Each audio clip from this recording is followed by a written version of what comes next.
Okay. I think we're here. The only question is, where am I? Okay. I think everything's ready to go. Good morning, everybody. Hello, Questing for Glory. How's everyone doing this morning? I am organMike. I am here running Ultima 4 low magic. It is not possible to run this with no magic, so we're not doing this magicless. But I'm running low magic 9 spell using the glitched 9 spell route. Yeah, I happened to be awake when the emergency call came in, so here I am.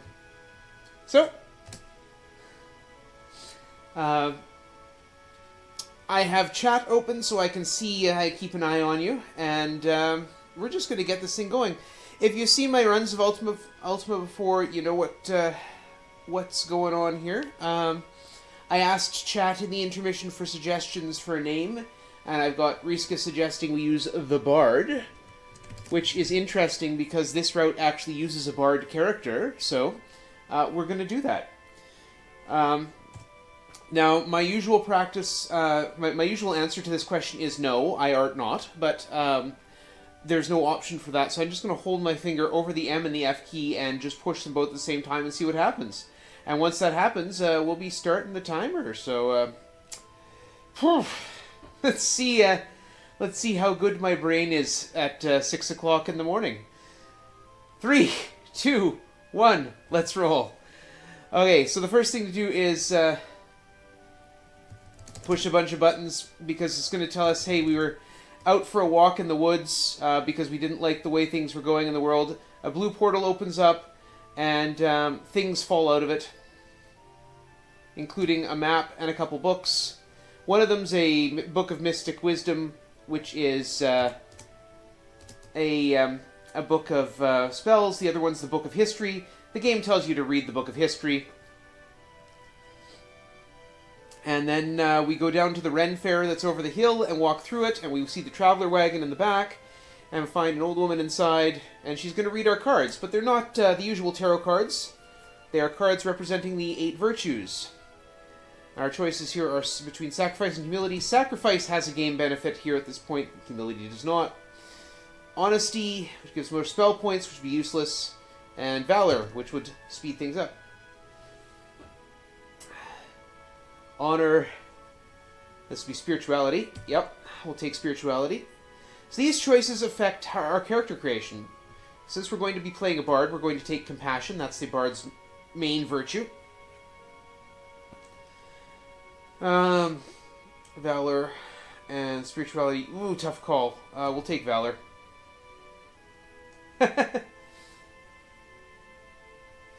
I got Canadian Mountain Man in chat saying 2.5 hours. Can't remember how long it took when I played this decades ago. It's because you weren't speedrunning it, I assume. You should, though. You should. 2.5 hours, and this is not the any percent, which takes about an hour. We are doing low magic. Whoops. I need to move this over so I can see my notes. There we go. Alright, here is the Bard. We're going to immediately turn sound off, and I'm going to go into this town here of Britain. Now, my muscle memory is a little bit messed up because my keyboard is a little bit messed up, so we're going to see if how it's going to work. We need the Rune of Compassion. And then we're going to start this very, very virtuous game by stealing a bunch of money and punching guards in the face.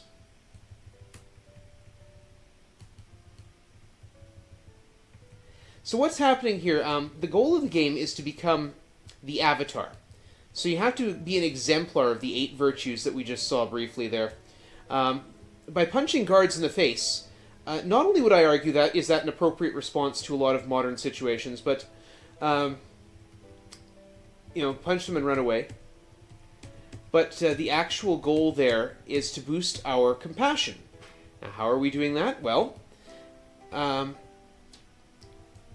need a little bit more. I need to do that one more time. I don't know why I'm going all the way out. I could have just gone up the stairs and back down, but here we are. The Jester has terrible jokes, so we're going to do that again. There we go.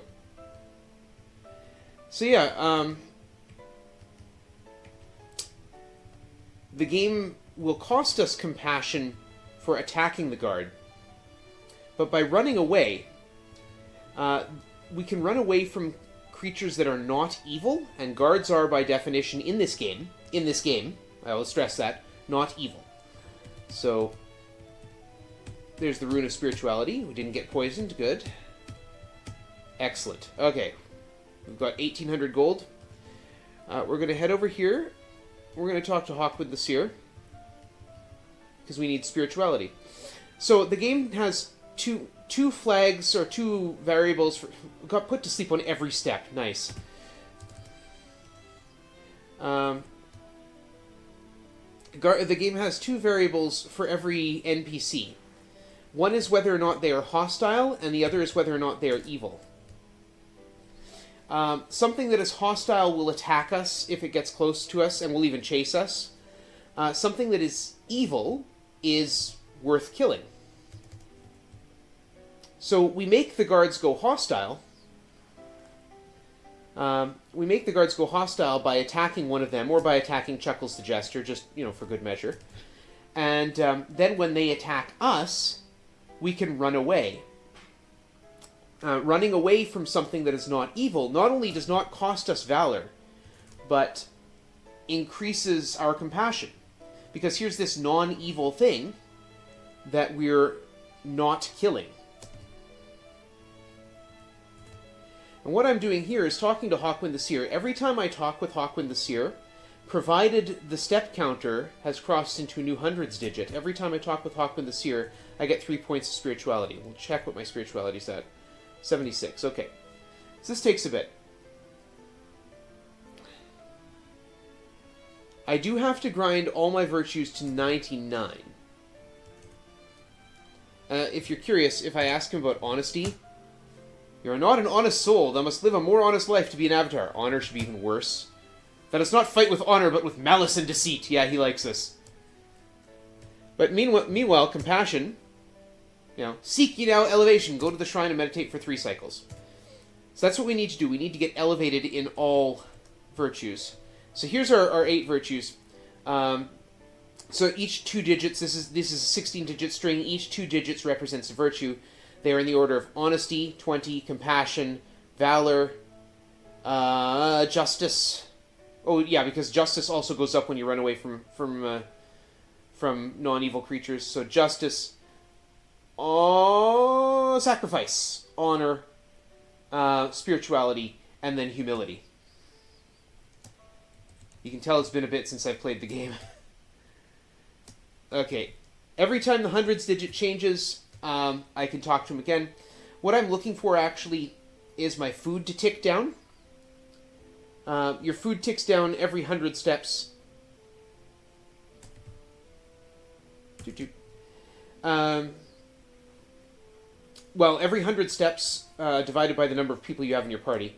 I only have 1 person in my party, so it's every 100 steps. But there's also a little bit of a glitch with... there's also a little bit of a glitch with the way battles start. So the more combats you get into, the more you get off the bead of exactly at the turn of the 100. So, how far along am I now? 91. Okay, 3 more times.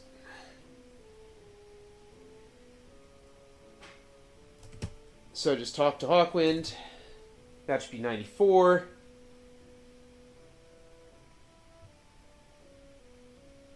And food will tick down, 97. And finally, we'll do it one more time. Should be close. There we go. And I should have 99 spirituality. There it is. Yep. Okay, I've already done that. We're going to climb up here. We're going to talk to this guard. Fortunately, because we've climbed up the ladder, the guards are now no longer mad at us. Imagine that. So we talk to him about being a guard. He says, a guard must be a valiant warrior. Art thou the most valuable warrior? Well, no, I'm not. Right? Well, I'm not the most valuable warrior. To say I was the most valiant warrior would be Well, that would be prideful. That would be boastful. And humility is one of our virtues, which is now currently at 80, because every time we say that properly, now I'm level 4. Every time we answer a humility question properly, we get 10 points of humility. Now again, there is a step counter on that. I can't do it. Yeah, see, it didn't work that time. I have to wait 16 turns. Which is not exactly true. It's not wait 16 turns, it's wait until your mod, your step counter mod 16 has changed. Okay, so we have done all we need to do here for now. We need to come back and get a level later, or levels up later. I need to check my dexterity, which is 29, okay. And that's an orc, that's another orc, okay. We're going to try not to get in too many fights. A third orc, lovely. We're going to get strung up with slow progress here at some point. So we're going to shoot at this orc until it stops moving. There, it stopped moving. So the reason I start with the bard, first of all, I start with a sling, which is awesome. But also, the bard has a certain amount of experience to start and has a high dexterity count because it's all compassion. Those are all advantages that I need to make use of. And the reason I'm not picking up these treasure chests, because if I get poisoned in one, I don't have any way to cure poison, because this is a low spell count run. Go away. Get dead. See, I got an acid trap there, but not poison. So we're okay. I'm going to head over here. I need a horse, of course. So buy a horse for 100 gold. If I say giddy up, every time I take a step, it moves 2 instead of 1. This is handy if I'm trying to get away from monsters, for example. Now we're going to go over here and get some magics. So the way the magic system works in this game, we have to mix our spells before we can cast them. So we're going to purchase reagents to mix the spells with. The first thing you need to know is, for some reason, all the herbalists in Britannia are blind. So, yes, I'm in need of reagents. I need, actually, 9 sulfur ash. That would be 27 gold. Well, I can, I'll just give you 1. I'll put 1 gold in the box. And, of course, she's blind. She doesn't see how much gold goes in the box, just hears the clink. And so, so we also need 6 spider silk. Clink. We need a blood moss. And we need 6 black pearls, which are a steal at 1 gold. And looking over my notes, making sure I got the right things. 3d5e 1x. I should be able to mix all the spells I'm going to use in this game. So here we go. We'll mix dispels. I need 3 dispels. I need 5 energy fields.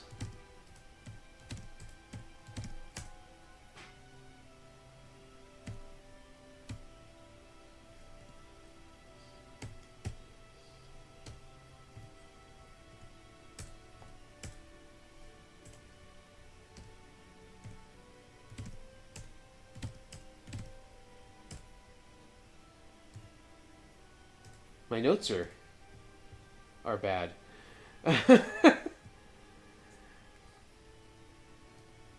Like, I've specifically written out how many I need of each, and obviously I was wrong. ADE, and I need another ash. Oops. It's A. And another black pearl. Oh, for Pete's sake. I'm going to blame that on being tired. Mix... I'm not mixing negate. E. And then finally an exit spell. ADE. Those are all the spells I'm going to use in the game. 3 dispels, 5 energy fields, and 1 exit. Now, we have a problem. We've just spent some time robbing this blind woman. We need to fix our honesty. So, yes, I am in need of reagents. Garlic is the cheapest one. No, not garlic. What's the cheapest one here? There it is, garlic, not ginseng. So what I'm going to do is buy that at cost, and that will give me back 2 points of honesty from all the honesty I have lost in the meantime. And we just do this 49 times, and our honesty, justice, and honor will go from 1 to 99. Now, why there's a timer on all these other things and not on this, I don't know. Or a step counter, I suppose. But, you know, we don't play the game as it ought to be, we play the game as it is.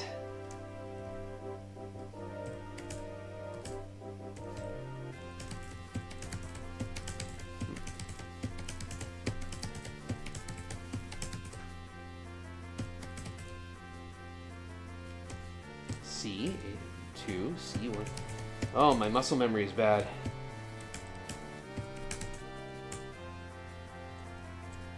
There we go. Now we have 99 in honesty and in compassion, 99 in justice and in honor and in spirituality and humility.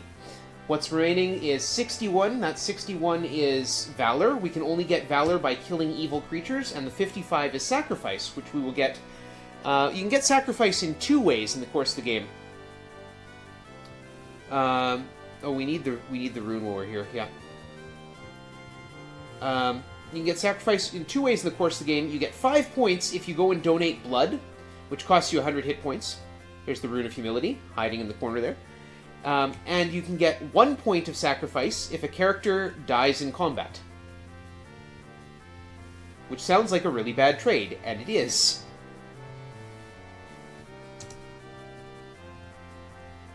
Run away, thank you. Now I need to go to Trinsic. So we're going to do this without spells.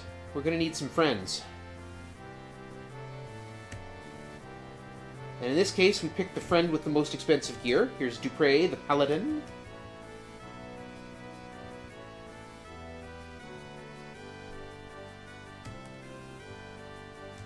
Come on. Purchase. Bows. 2 of them. Sell. The sword. Yeah. And then we equip those bows. And sell the sling. Okay, here we go. Do I need to... No, I don't need to sell his armor. Armor's fine. That's why I stole all that money. I should get the Rune of Honor. Oh, don't get poisoned, thank you. If I do get poisoned, there is a fix for it, but short of, you know, other than letting people die. Okay, I'm going to come over here, and if I'm quick, I will get to the moon gate in time. Yeah, I'm not going to make it! No! Darn. Okay, we'll walk back. The moon gates are the game's fast travel system. There's one near every town. Or near enough to every town. They also move in real time. So you can see the moons at the top of the map there, slowly shifting. The second moon shifts about every 3 seconds. The first one about every third time that the second moon shifts. So instead, we're going to walk over here. We only lost a little bit of time by not moon gating. We can't take a horse into a dungeon. This is the dungeon despise. I need to get the yellow stone. Advance. Advance. And we're going to use our newfound bows.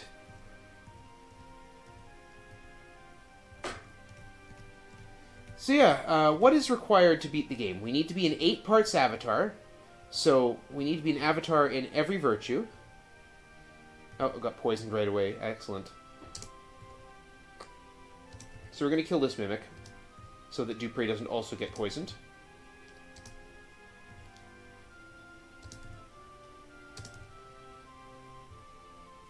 So we need to get all of our virtues to 99 and then meditate at the shrines of the virtues 3 times for each virtue, or 3 cycles for each virtue. And since we're already poisoned, might as well grab some treasure chests.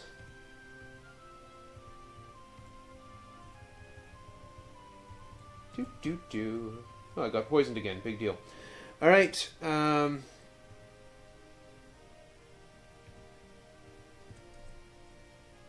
I'm realizing by my notes that grabbing more money is useless, so... Also, I can ignite a torch. There we go. See what I'm doing. Just came from there. Did I? Yeah, I'm going east.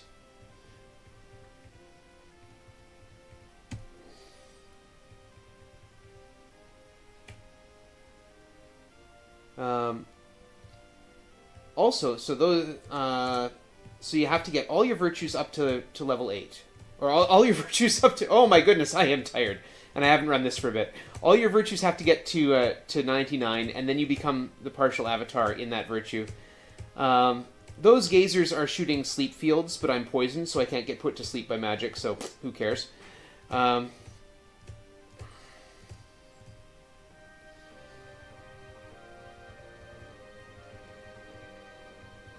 every time I take a step in the dungeon, I'm losing 2 hit points. That's what poisoned does. I'm not too worried about it, because again, I'm planning to death warp out of here, which means all that money I've picked up is going to be completely useless. Spiders. I don't need to deal with you. How do I get straight through here? That's a poison field. And then we're going to see gremlins. Yes. So gremlins, every time they attack, will steal food from me. This is a problem, because I'm going to run out of food. When your food hits 0, you start starving. But again, I'm death warping out of here, so it's not a big deal. So once we've got 8 parts Avatar, we also need to demonstrate leadership in all of the virtues by having a full party of 8 people. Oh my goodness! It's what, 6:20 in the morning? Yeah, that's what I'm blaming that on. Full party of 8 people who will each represent one of the virtues in the classes. You'll just saw that exit open. Yeah, now we're starving. It's like we're all poisoned. Dexterity's 29 here, so we are going to touch that magic ball and... no, we're going to hole up in camp first. Okay, 9 would be interesting, yeah.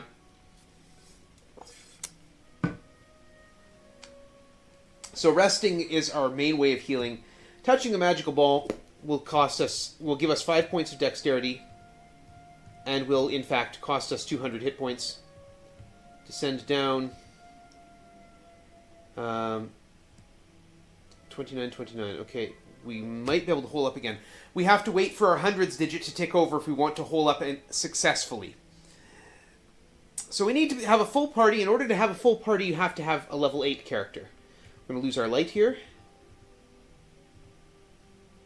Going to turn this way. It should be blocked. And we are going to cast... Make sure I'm in the right place. We're going to cast our first spell. We're going to reload so that I don't lose my 9 magic. So I don't lose my 9 spell thing. Alright, I didn't think of that. I don't have enough magic points to cast Dispel yet.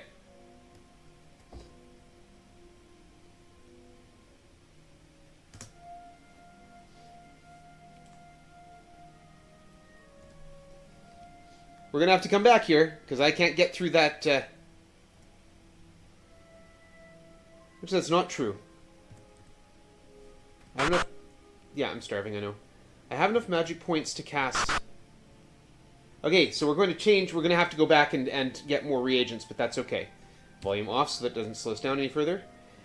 Dupre, you're going to cast an energy field.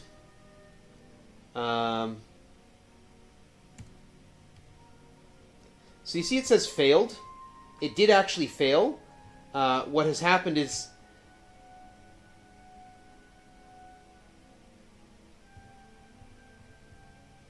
Okay, we're probably still going to reload on this one.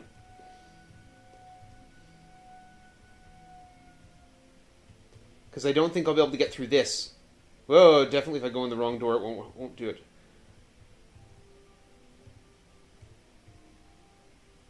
Okay, yeah, we're going to reload. Okay, also I've got a direct start feature. There we go.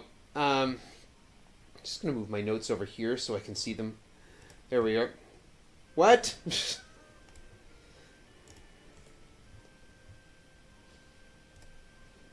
You didn't see that. The direct start is pointed at the wrong place. So we'll go back through the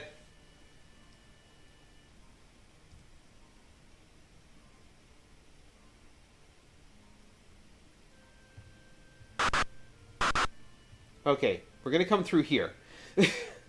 So what's going to happen is it is going to say, yeah, so MP too low for dispel. So energy field, sleep type, and it says it failed. So when I step in there, what happens, the game checks to see if you can cast the spell or not. Of course it does. The way dispel is supposed to work in dungeons, it's supposed to check to see if there's anything in the square that you're trying to dispel. The way energy field works in dungeons, it's supposed to check to see if anything is in the square. And it checks. Where am I? Oh, I'm facing east. Why am I facing east? So it does check to see if there's anything in that square. But then it doesn't stop casting the spell.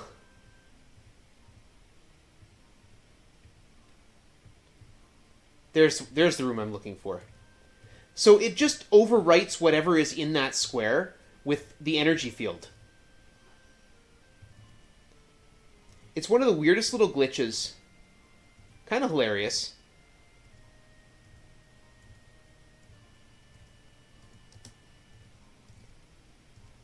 So we're off to a rollicking good start here. But yeah, this is the difference between glitched and glitchless. We're going to search here, and I'm just going to check the status. So my experience is currently 796. I search, it's now 996, even though I was dead. And we'll walk in here, and we'll just tease the sea serpents for a bit.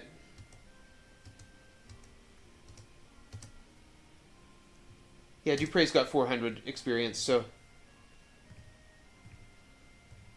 Dupre is killed! Oh no! If only I had anticipated this. All is dark. But wait! Where am I? Am I dead? The afterlife? You hear, the board! I feel motion. And back we show up at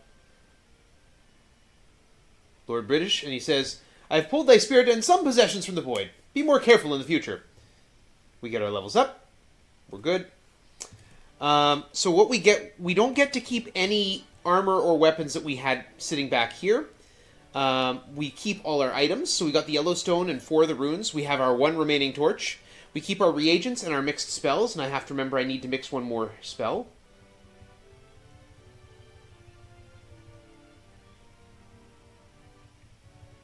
And, yeah. Okay, next stop. 268. That would be... Oh, going to Magencia. We're going to do a boat grind. So we need us a boat. So we'll just stand here, wait for the moon gate to open, because they do that in real time. And I wait for the moon to be lined up properly. We want the waxing crescent and the waning gibbous. And now we want the waning gibbous, which will open this moon gate, and we want the waning crescent, which will send us to where we want to go next. We're going to quit and save here. It doesn't actually quit. To quit and save, it's just a button, because S is search. Every every key on the keyboard, or every letter on the keyboard has a function. Attack, board, cast, descend, enter, fire cannons, get treasure, hole up and camp, ignite torch. Boop. So when S became search, we had to Q for quit and save. We don't actually have to do anything here. What we do need to do is find a boat. That is the ruin of Magincia. We'll be coming back here later.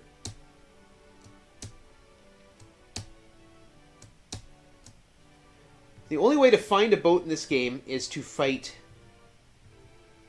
pirates. So we need to know something about the way that random enemy generation works. So what we can see here is a 11 by 11 square of the world that we're standing in the middle of. Those are seahorses. They're not evil, but they are taking up a spot in the... since it's not evil, I don't have to fight it. They are taking up a spot in the monster listing. There are 4 spots for monsters. That is a whirlpool. That takes up one of those spots for a monster. That's actually fine if, and only if, a boat shows up. Because I need to hit a whirlpool at some point. Well, I don't need to. There's actually other ways to do that. But I still... That's a storm. Okay, infamously, I get storms and whirlpools. So fun fact, if the storm wants to come close, I can walk onto the water on the storm. So I'm now standing on the ocean. I can even walk further away. But yeah, that's enough for me to know that I need to reload.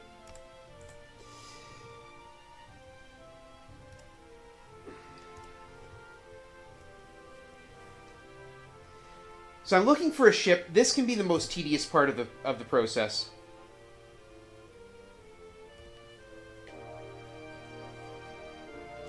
Now I've got to wait for the moon gates to change over again. I'll just save on the island when we get there.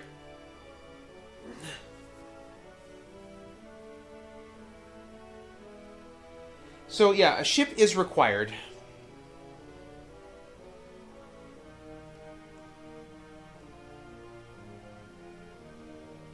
I get, for whatever reason, I get a ridiculous number of storms.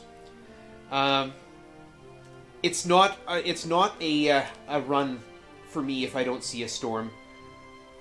So I guess I'm validated. Fun thing, you can't do it to whirlpools, but you can, in fact, destroy storms with ship cannons. Which is kind of hilarious.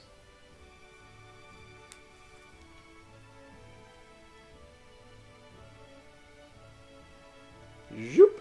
And here we go. This is why I turned the volume off. There. So we'll save here. And we'll hope a ship shows up. Right away. Fantastic. Worth the reload.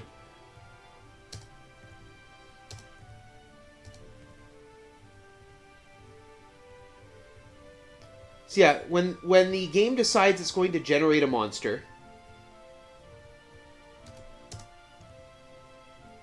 Quit save, thank you. Where am I going now? We need the bell. We need to go over here. Oh, so the wind's against us. I'll just hold off a bit. When the game decides it's going to generate a monster, it then finds a spot to put it and decides what monster it's going to be. It will not generate a monster within an area that we can see. So we stand on the... we stand on that island with Magincia,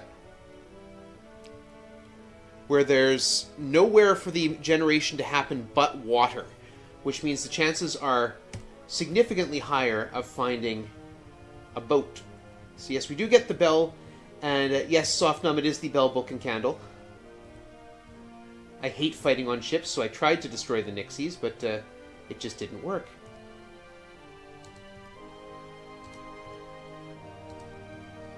I hate fighting on a ship because, like, look at this battlefield. It's terrible. Fortunately, we can shoot over the sides.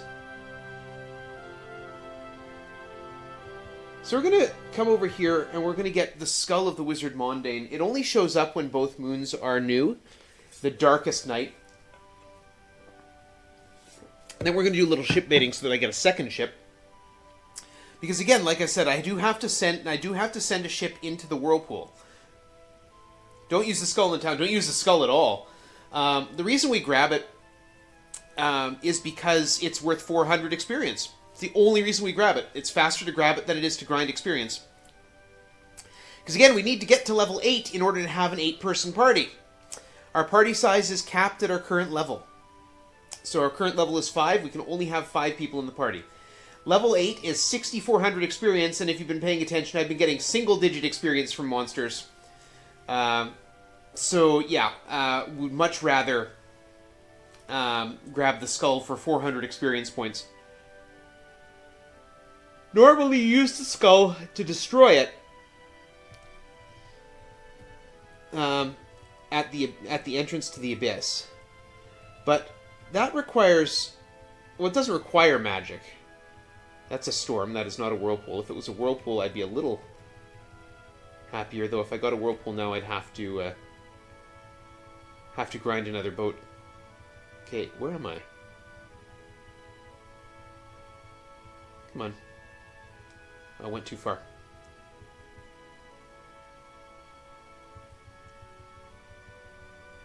This is the Isle of the Abyss. We'll be back here. But here, this is Pirate's Cove. And when we sail in here, a bunch of ghost pirate ships appear. Boom. There they are. But despite the fact that they are ghost pirates, they are still bound by the wind, and they will chase us out of the cove. And their ships are still fine. And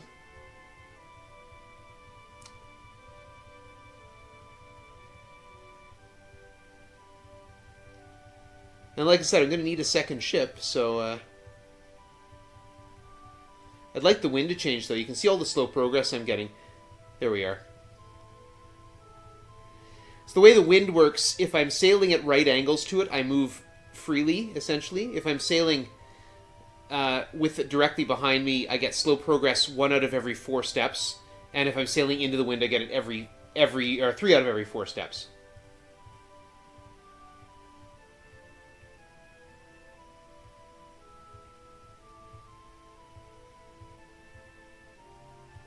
So we've got this little pirate parade coming after us.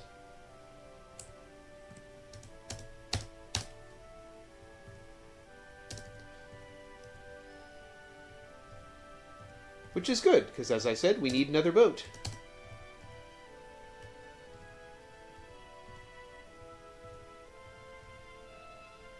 Boop.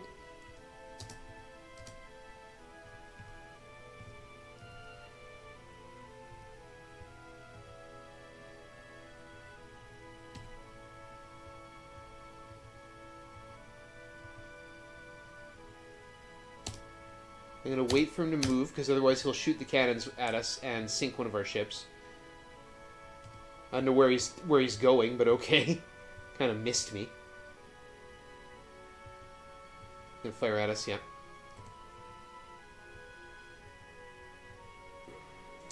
We don't need this many boats, but, you know, having a backup is never a bad idea. They say, as a backup themselves.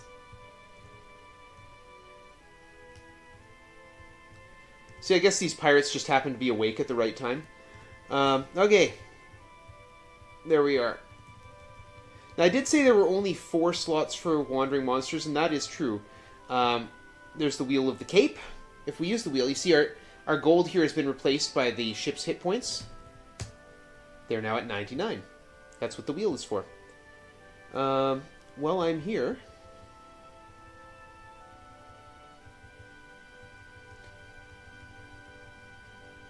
Got my little cadre of ships there. And of course, just as I'm about to turn south, the wind does as well.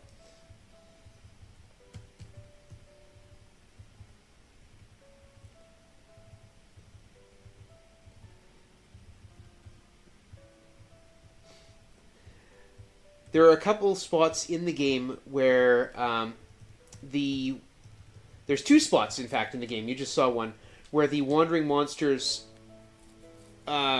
table will get overrun to 8. It does have 8 slots in it. But the That's so that you can get 8 sets of Ghost Pirates, or you can get 8 sets of Demons on your way to the Shrine of Humility. Normally, in a run that's not limited by the number of spells we're going to use, we would grind at the collection of demons on their way to the Shrine of Humility.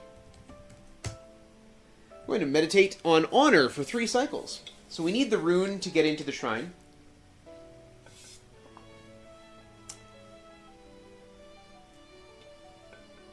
And we need the mantra of Honor. And the mantra of Honor is Summ, S-U-M-M, in order to meditate there.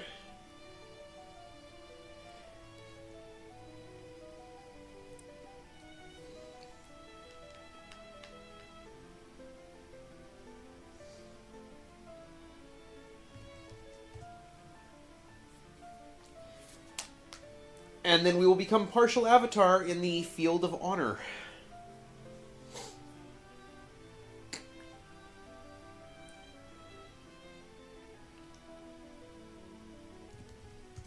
So for me, the great joy in these games is the routing. Not that playing them isn't fun. Don't get me wrong. I do love doing this. But I like looking at them as giant puzzles. So old RPGs are kind of my bread and butter for speedrunning, because the routing is so fascinating. We're coming over here. There's a silver horn we want to pick up. Just happens to be hiding right there. I don't want to fight those orcs because I hate fighting shipside. Ugh. Oh, you jerks.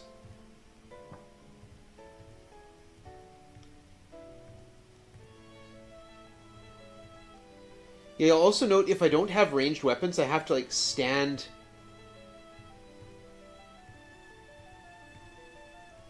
on the on those squares and hope that the waterborne monsters come to me. And of course, all the waterborne creatures have ranged attacks.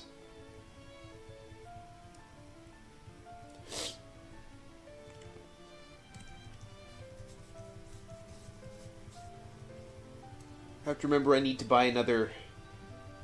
I have to buy reagents for another Dispel.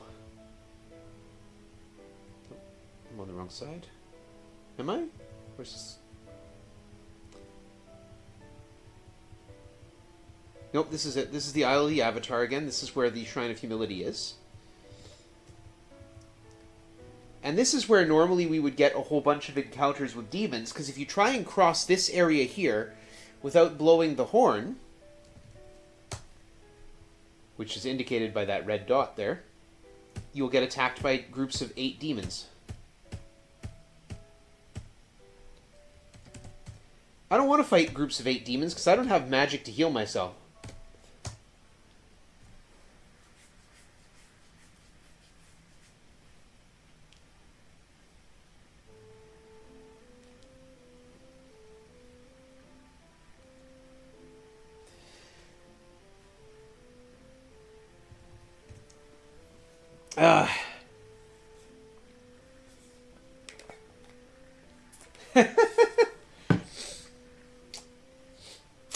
Watch and chat here. The raven sees, the raven saw, and in the cornet saith Ka. That's the mantra of sacrifice.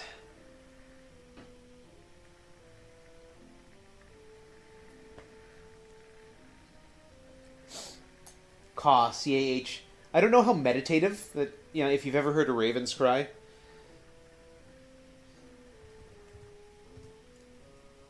So there's partial avatar hood, and the game only checks for encounters if you're moving south there, so it doesn't matter if we're going north.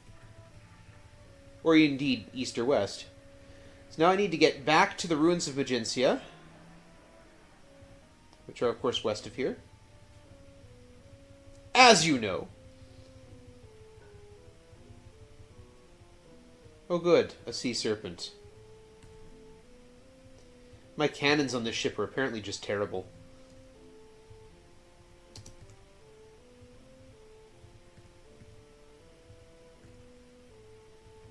So we're back here again. We don't need to do anything in the ruins. But I do need this to go back here. South of Trinsic, where we parked all our boats. Look at that.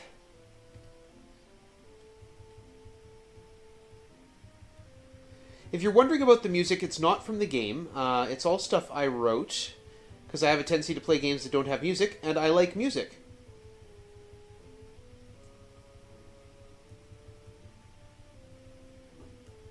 So we're going to sail south around the edge of the world.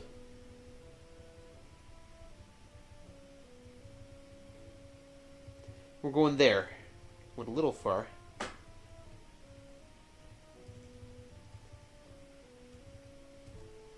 Go away. That's how it's supposed to work. You fire the cannon at a thing and it disappears. Instantly. Done. Okay. We're heading in over here, across the hills.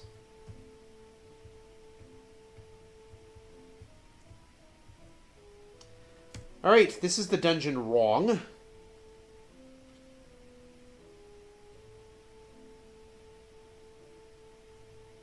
And my brain is not working.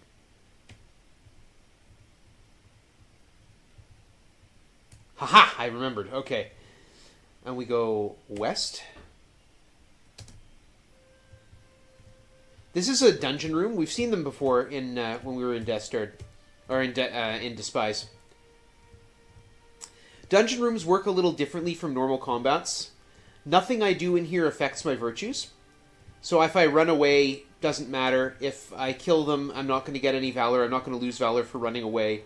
I'm not going to lose honor, justice, and honesty for stealing treasures in here. Descend to level 3. No, I'm going to need a map. Give me 1 second. I will get a map up.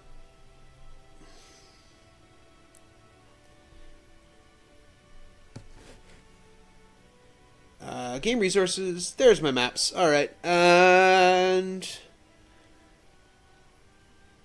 I was supposed to go north. Oh well. Not a big deal.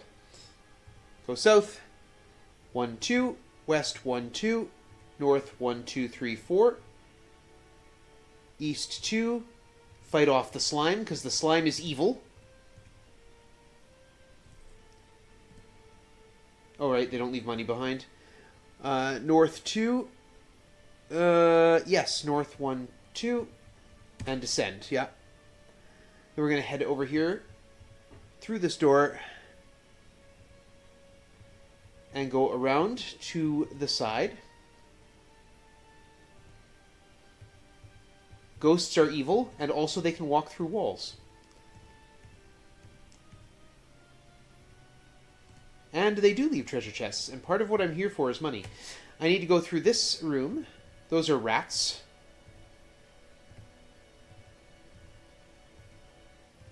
Like in most games, rats are not really a problem. That rat right there, you can see its animation has stopped. It's standing in a sleep field and it's fallen asleep.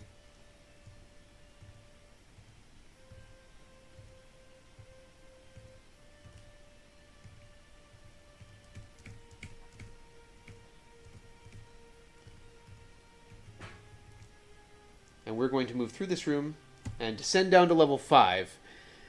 We go 1, 2, 3, 4. 1, 2, 3, 4. Descend to level 6. Turn this away. And go 1, 2, 3, 4. Go in here. And if we don't step in the middle of the room,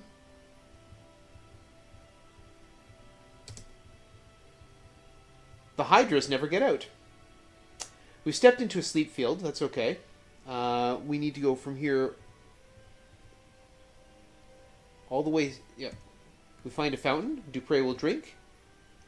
I walked backwards instead of forwards. We will search here. There's a magical ball. Dupre will touch it. Now you'll notice Dupre is not dead despite being at 0 hit points.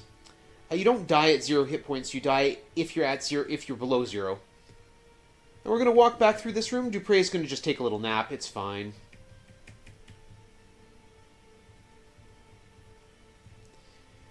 Gremlins present a problem.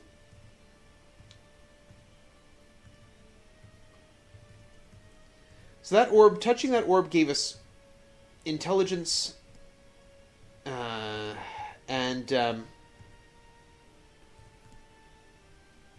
intelligence and dexterity. And we're going to try and get through here. Or apparently we're going to go in the wrong room. Cool. Okay. Where did I go?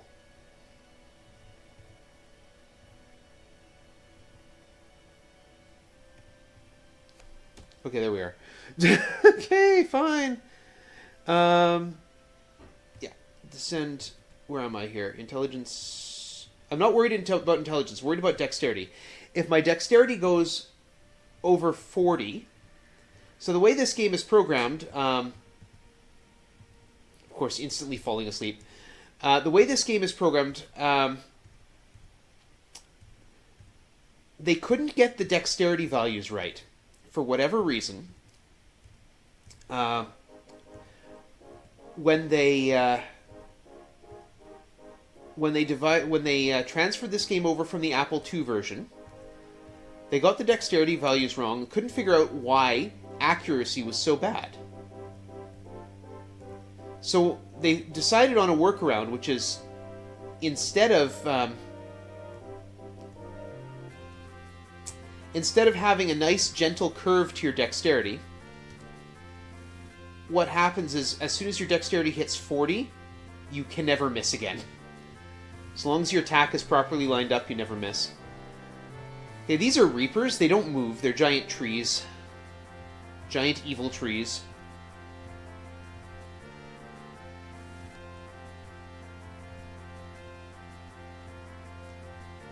Shoop. Get their money. Drinking the fountain. And we're going to touch the magic ball. Boom! And now the bard has over 40 dexterity. And thus, and we're going to stop here. We're going to get poisoned. Seems a little bit counterintuitive, but we're going to. Because if we're poisoned, we can't be put to sleep by magic. And you saw how annoying and, in fact, dangerous being put to sleep can be.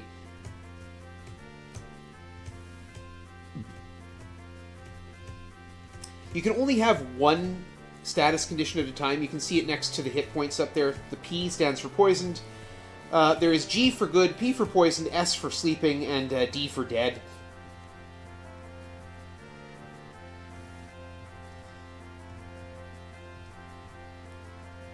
Why did I walk up to it? Incompetence.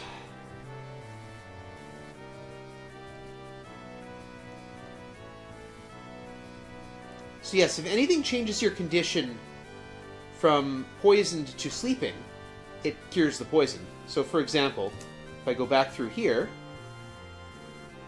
and fall asleep, I'm no longer poisoned. And the bard will just take a little nap while we walk back up here. Here.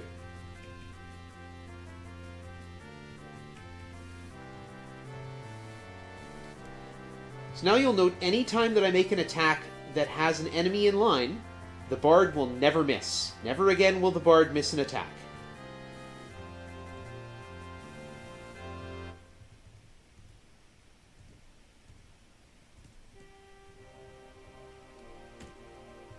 One, two, three, four. 1, 2, 3, 4. Climb up. Take a look at my experience. Okay. Move through here. This is also a spot where I can put people to sleep.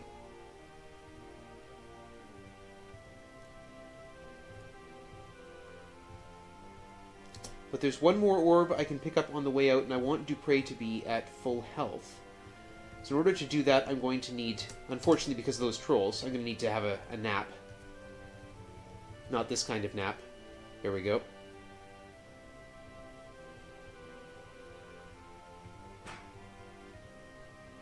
Ghosties.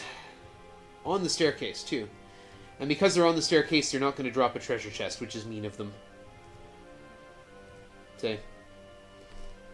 Open camp.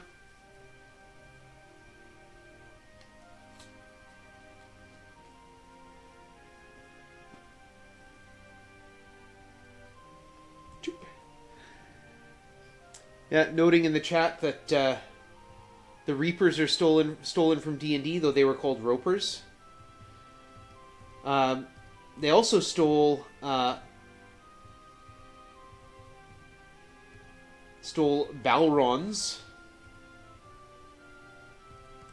And not Balrogs, Balrons. One, two, two. Now, unfortunately, I can't hole up in camp immediately because I just did. So I've got to wait for my step counter to cross the next hundreds digit. Because I want Dupré to take this orb.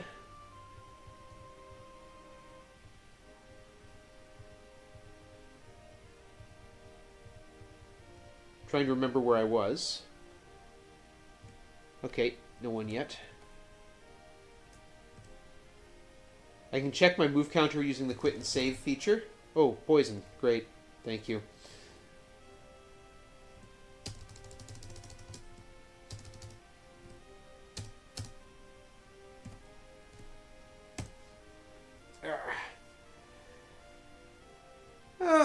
And, of course, the gazers are just beholders. And beholders are so iconically associated with D&D that they got away with that one somehow.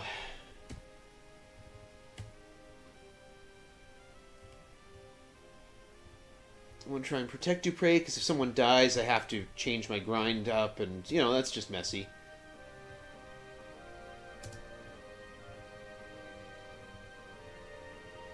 Fortunately, the bard is already poisoned, so I don't have to worry about the python. Britannian pythons are poisonous for some reason. In the real world, pythons are constrictors and not poisonous. Fun fact. In the real world, cyclops are much smaller and don't actually throw rocks. Fun fact.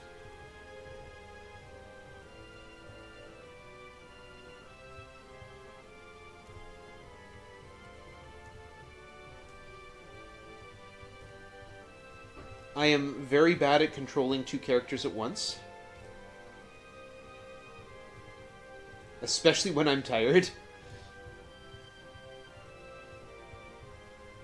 Ugh.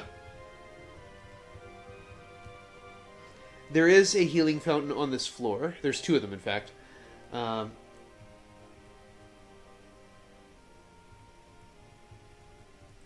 What there is not is a poison curing fountain. There's a bat, though. They don't carry treasure. Spiders do. Nope, climb. Rats do not, and anyway, they wouldn't have treasure because they're standing on the ladder. 1, 2, 3, 4. Things are getting a little batty in here. I do need experience, so re-enter the dungeon. That puts the orbs back.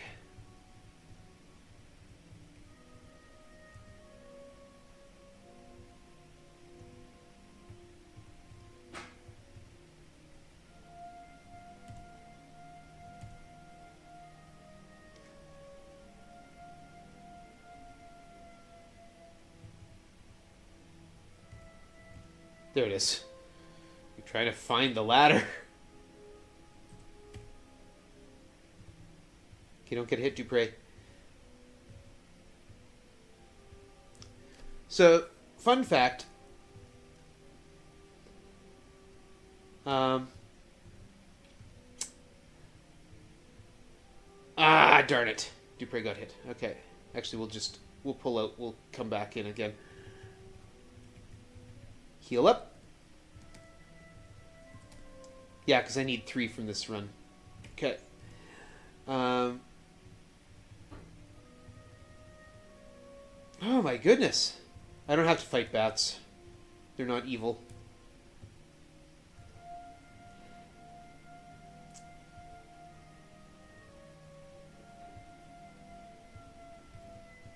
So monsters, enemies can't miss their ranged attacks. Some ranged attacks can do 0 damage, but they can't miss. So, unlike, well, I mean, I was going to say unlike me, but now the bard cannot miss any attacks. So,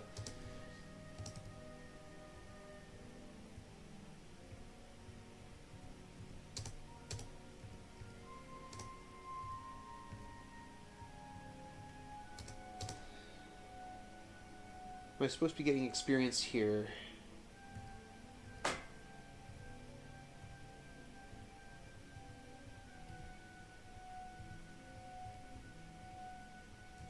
No, it's supposed to be getting cash and dexterity is what I'm after here.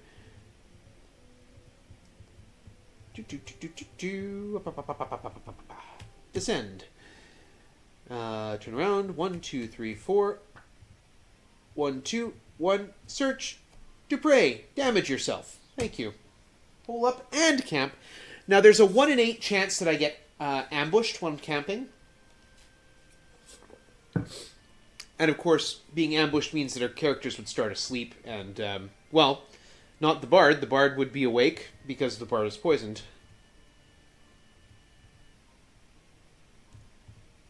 There's a little side channel here, 4, 5, 6, 7, where I can get money. Oops, climb back up. There's 7 treasure chests there.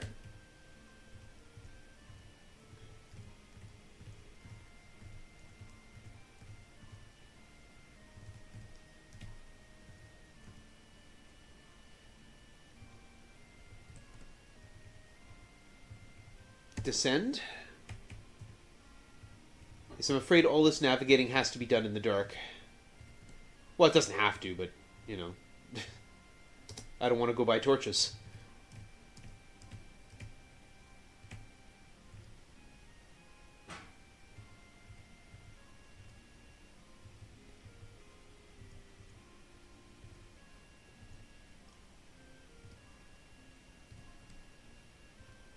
Okay, I don't want to go through this room either. I've got a room I want to go through. It's over here.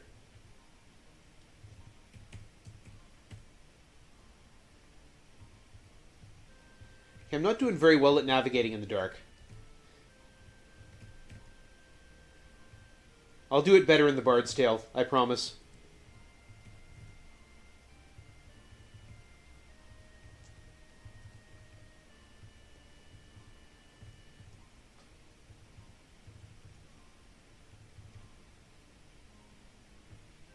Where am I? Okay, I'm at the corner. Okay, that's why. Went the wrong way. 1, 2, 1, 2, 3, 4. 1, 2. There we are! The easy room! You fight a bunch of ridiculous monsters, or you can fight a set of rats. Half of whom may well fall asleep when they go through the choke point. And I'm not poisoned anymore, look at that. Descend. 1, 2, 3, 4. 1, 2, 3, 4. Descend. Go this way. 1, 2, 3, 4. And through here. The pink barrier is a sleep field. If you step into it, you could fall asleep. Dupre, please wake up. Dupre, please wake up. Thank you. Because you're the one who's going to touch the magic ball and get your dexterity higher. 1 more for Dupre. Yeah. And the bard is going to take a little nap. It's fine. Zoop! Up here.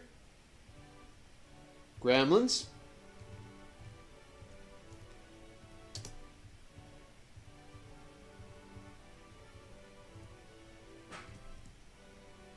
Oh, good. Poisoned.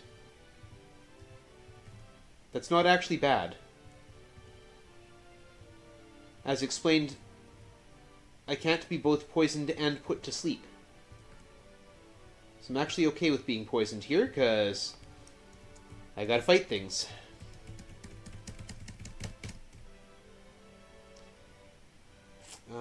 While I'm checking my notes...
happening somewhere above my neck, but that's okay. We're going to try one more time to get Dupree up to 40 dexterity. We're going to fire off a few shots, a few buffered attacks into the ether.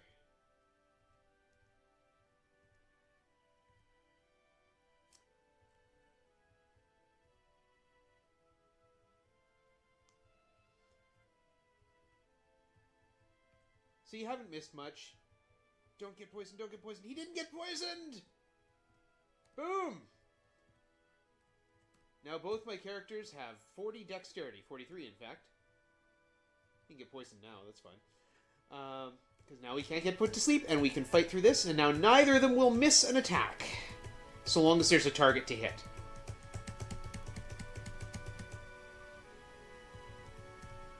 Volume dropped. My volume? Music volume, or...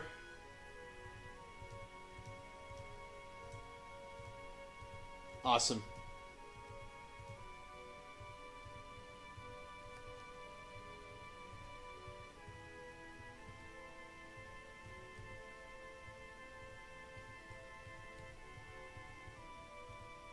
Okay, now it's just a matter of getting out of here safely. And since I am getting a little low on hit points, we are going to just be a little safe. Because with all the money we've gathered, I don't want a death warp again. So we're going to take a moment to go to sleep here.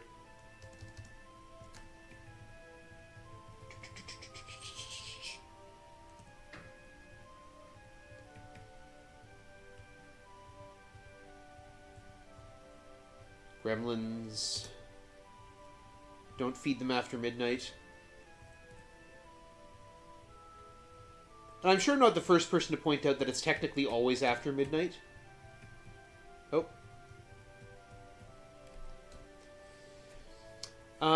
If I need to experience grind, there's this room right here.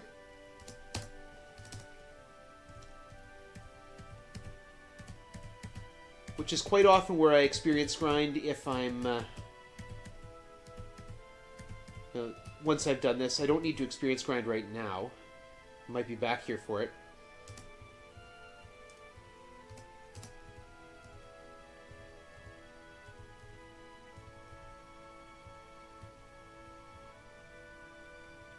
What's my next stop? My next stop is...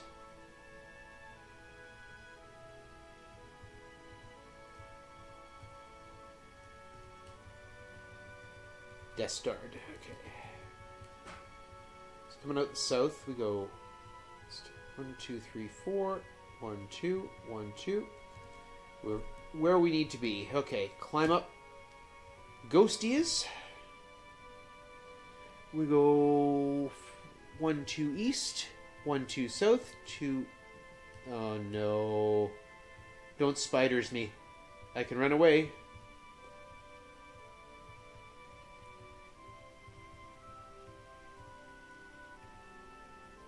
To climb up.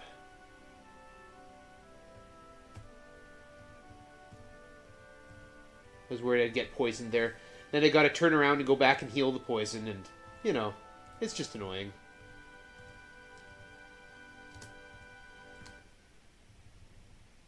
Now I head from here to the dungeon Destard. That's our next goal. What's my experience at? 35. Okay, so Dupre's got a level, and I've got 2. Climb up. And then it's 2, and 1, 2, 3, 4, and 1, 2, and climb out. So we're going to go back to our boat. Eventually.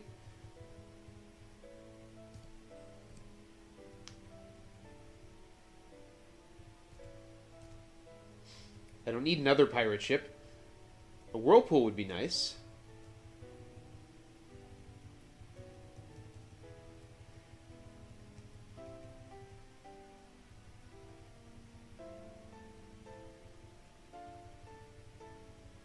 Also, I'm going to need to stop and buy some food.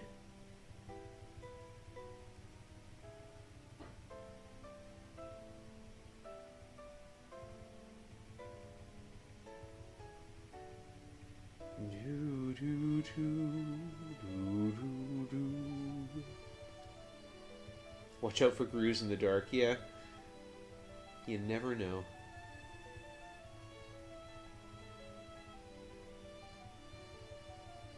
So I'm going to swing by Scarabre. We'll be seeing more of Scarabre later in a completely different game context. This is not how we get to Scarabre. This narrows down to nowhere, yeah.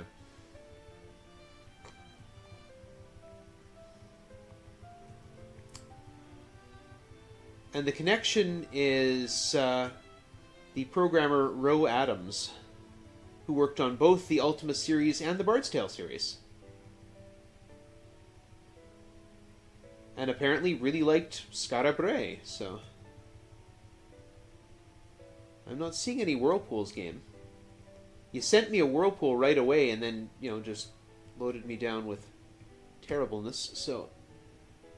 That's Shamino. We're going to recruit Shamino later. Yes, you may. This is the cheapest rations. How many packs of 25 would I like?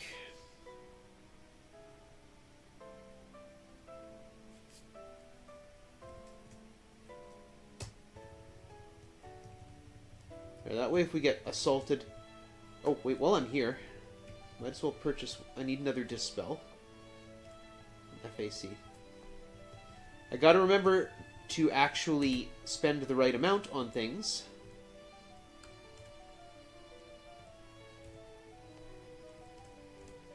Because I will lose my virtue or I'll lose my 8th in honor if I don't. That means I've got to go back. I've got to regain my status as partial avatar. Yeah, Ro Adams was indeed everywhere.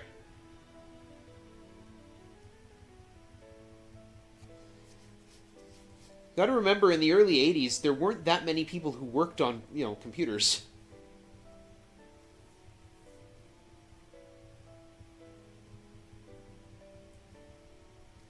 So here's where I'm going. In here, this is where I picked up the horn earlier, if you recall. Hey, hey. Ugh. Shipside fight, and of course, it's full of monsters. The maximum size of the enemy party is going to be twice my party size. So with only 2 characters, I can only ever face 4 monsters at a time in wandering encounters. That's why I wait until the end of the game to recruit the rest of the party.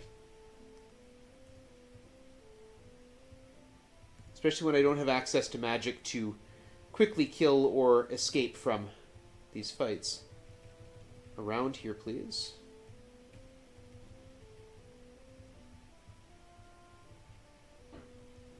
I don't mind fighting on land.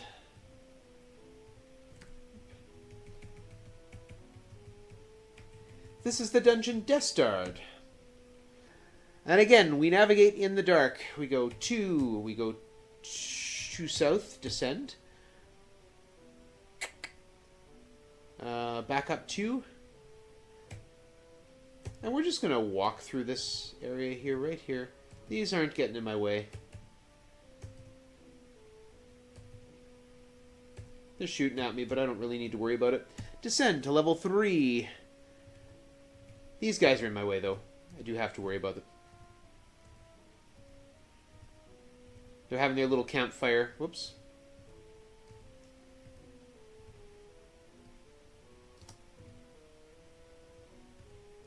So you might have noticed, too, that enemies can shoot on the diagonal. I cannot. I can only shoot in orthogonal directions. It's not fair, but it is what it is.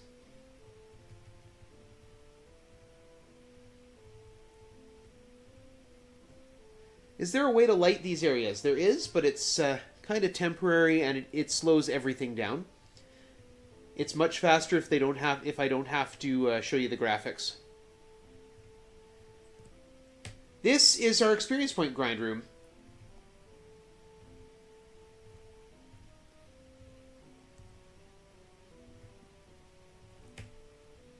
Alright, we're just going to do it the other way. We're just going to charge through, because these are floor tiles.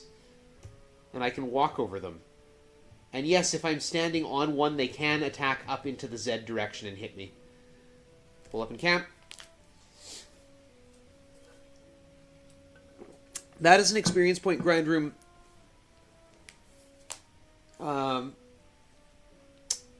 If you need it, there are much better ways to grind for experience when we're not using magic. That is the room you grind for experience if you're using tremor spells, because that is the highest density of experience available. Hey, I found the stairs. Unfortunately, I also found the gremlins. Fighting all these random encounters will also help boost my Valor, which I should check on. 71. Hasn't been that great, obviously. Valor goes up only when you fight and win against... Oops, this is definitely not where I want to be. Only when you fight and win against evil creatures.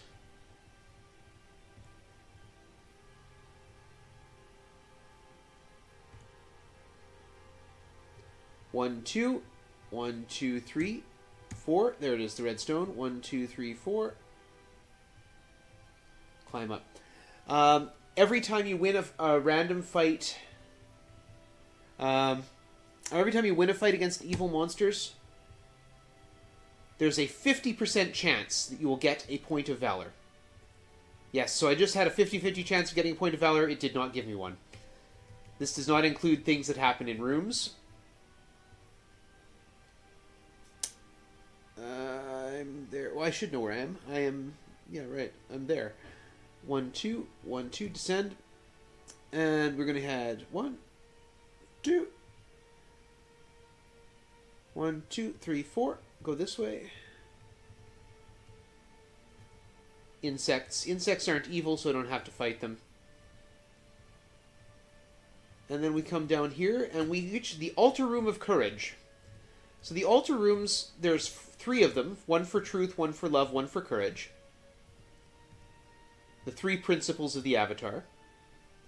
And they connect 4 dungeons together, each of them does. So, this one connects Destard from the north to Covetous and Shame. And I want to go to Covetous, which is over here. And all of them connect to Hithloth in the south. Now, where's my Covetous map? My Covetous map is there. I am there. I need to go this way. Yep. We'll walk past the Ettins. Apparently Dupre will take a couple of stones to the face. Climb! Up we go. Floor 7. The neat thing about connecting the dungeons together, at least from a speedrunning sense, is that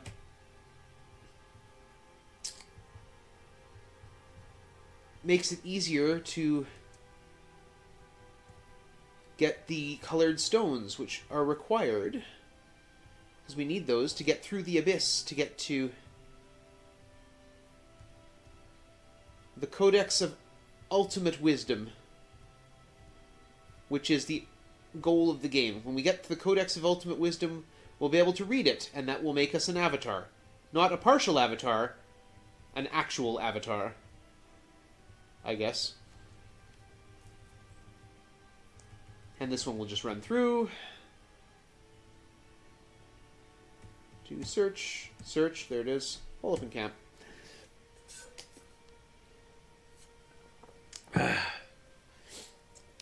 We do need to camp. We do need to heal. I got ambushed by a wisp. Dupre didn't even wake up.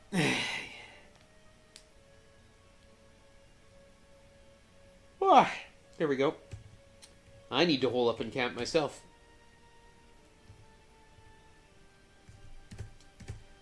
See, camping is really our only way of healing.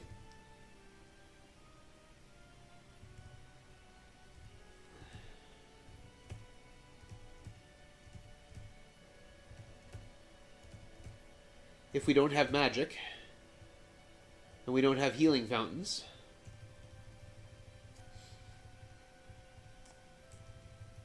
Anyway, since we start towards the edge of this, we can just go straight through. And we are headed to green, so we've got to go this way. This way? Let me think this through. To go through there.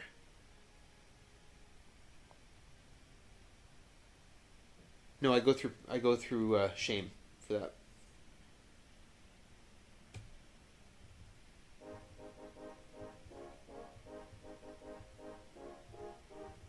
Ba-doop, and out.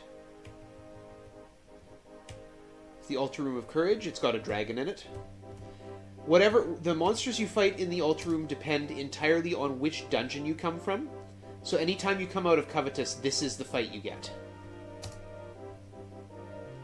From here we go this way into the dungeon Shame. We'll be back here, but we're not going to stay here. We're going to head over. We're going to fight these gazers and hopefully not get put to sleep. I haven't had a chance to get properly poisoned yet. Gazers also hit pretty hard, so if you get put to sleep, it can be pretty nasty. Here's the Altar Room of Truth from Shame.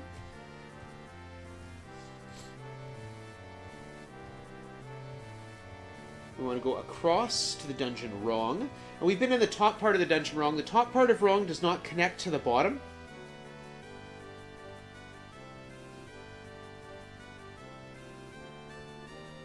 Except through things that we'd have to cast spells to get through.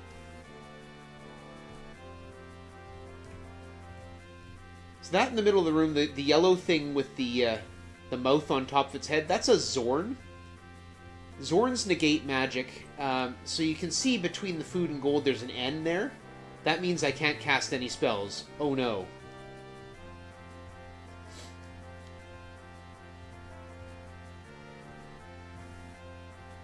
Zorn's also worth 16 experience. Which is why I'm generally not experience grinding in here.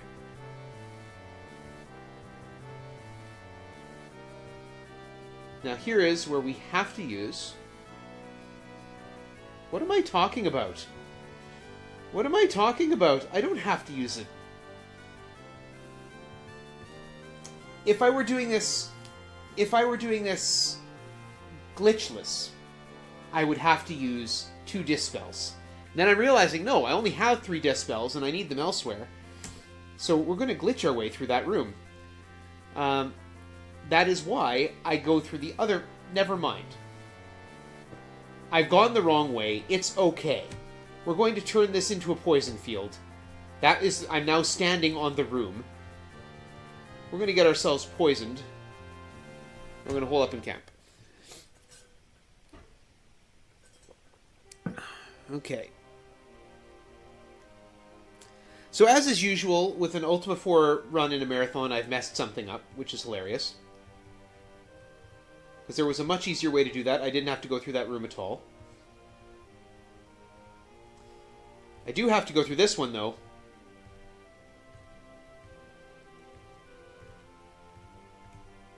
And this is why you buy all the food. Because every time a gremlin attacks you, you lose 25 food. This is the Altar Room of Truth. We need to go up here. We'd have to go here anyway. So we're going to use that as justification. So this is the Dungeon Deceit. This is where we'll get the blue stone.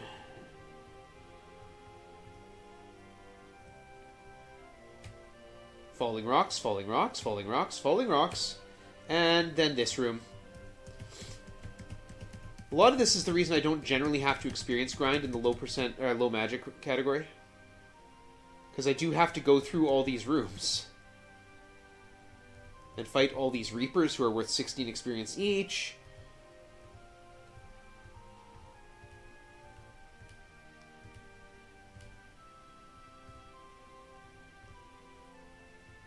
Right, and we are going to go and get those treasure chests. How are we possibly going to get those treasure chests? That's how.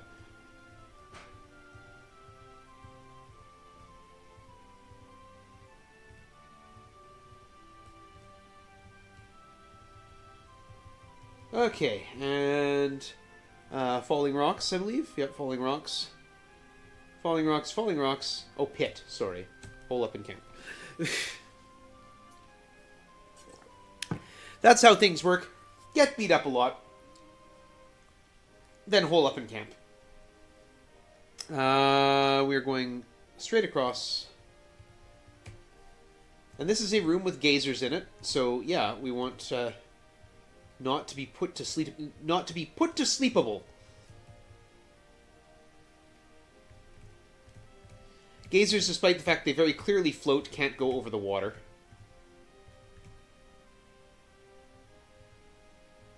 Worth to get for the experience. Not going to worry about the money right now. I am there. I need to go north. Hey, bugs. Climb up. Floor 7. There. I went up there. I am now there. So we go... I'm there? Am I there? I'm there. So it should be 1, 2, 3, 4 to the west. Yes. There is a place you can step that will unleash the skeletons.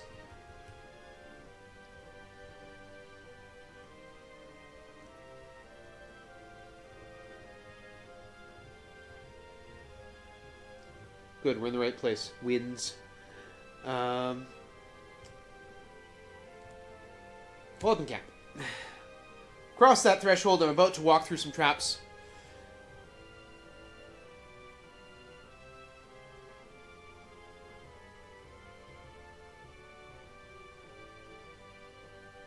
Why am I about to walk through some traps? Once more, the brain has failed me because I keep thinking I'm doing this glitchless. In fact, I'm going to walk through a wall.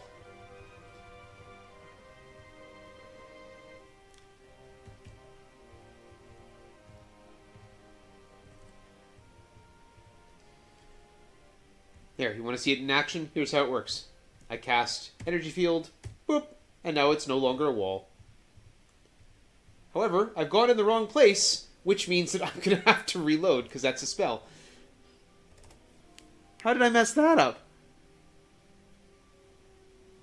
Oh, went in the wrong direction. Well, at least you all got to see it working.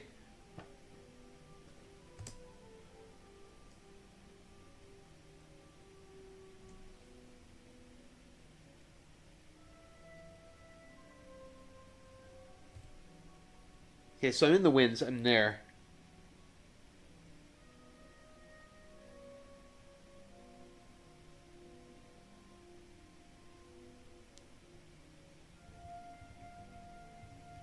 Okay. Figured out where I am. Yeah. I was on the right square. I was facing the wrong direction.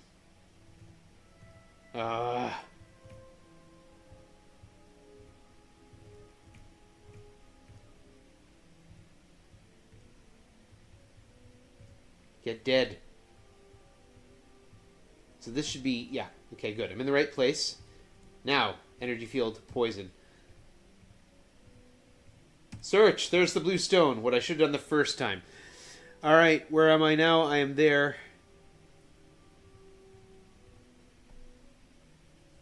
Now we'll hole up in camp. I promise you, I am competent. Players healed. Descend.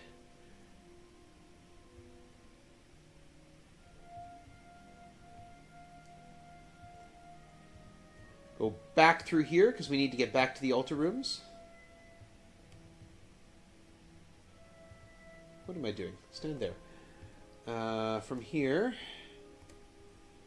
we go to get purple. Oh, we got to go through the dungeon shame. So shame is going to be the longest dungeon. But fun. Once we're done shame and the dungeon after it, Hithloth, which is Hithloth is very short. We go into it, we immediately exit. That's one of our spells. Once we get through shame, we are done in the dungeons until the very end of the game. Oh no. See the little crack there that appeared? That's a secret door.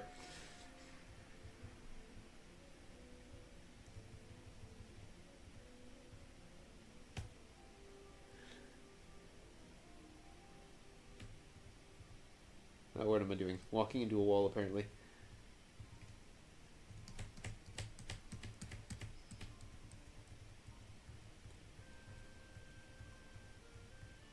It is possible to outrun the gremlins in this room if you go around the edges.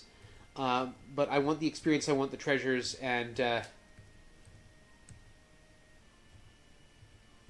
you know, it's fun to kill them too. They're all set up like a shooting gallery. It's great.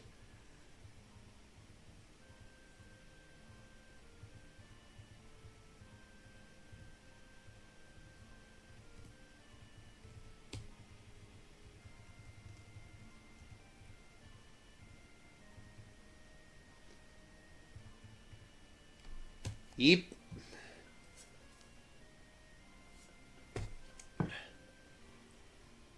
Yeah, this is a bit of an emergency run. I just happened to be awake. I wasn't planning to be awake, but I just happened to be. So here I am. Oh no, it's all the insects. Run away.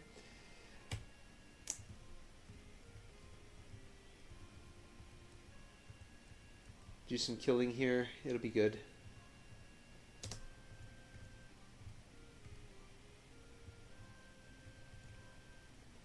There we are.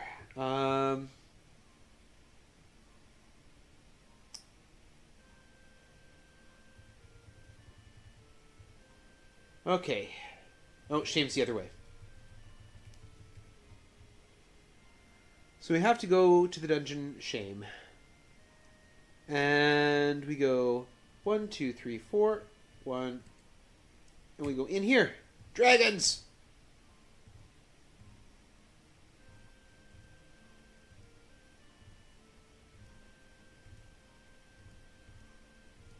The best part is we've got to come back through here later.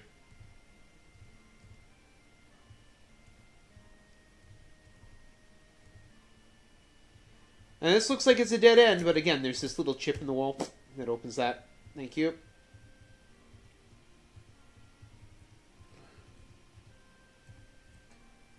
Hole up in camp. Okay, so shame map is there.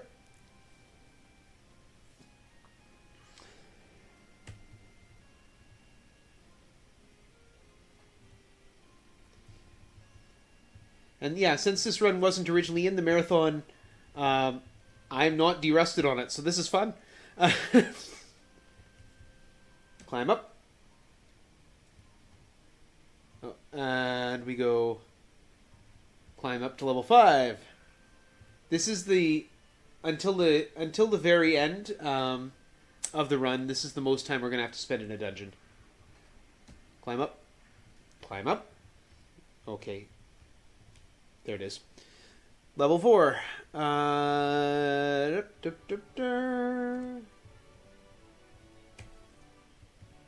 Run away from the rats and just hurry up over here. There we go.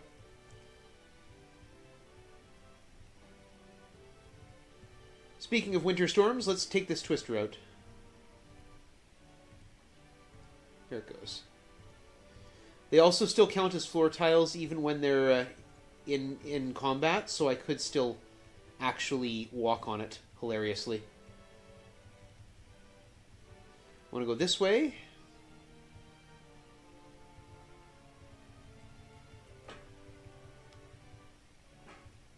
Because through here, do not want to touch that orb, but I do want to drink from the fountain.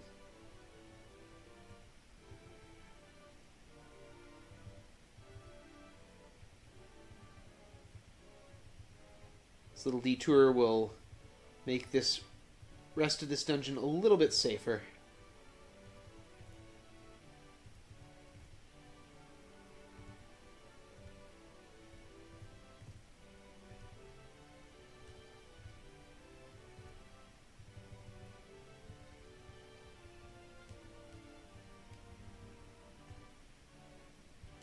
So in that little scene that you saw of me going from one room to another, that's only because I've got a torch on.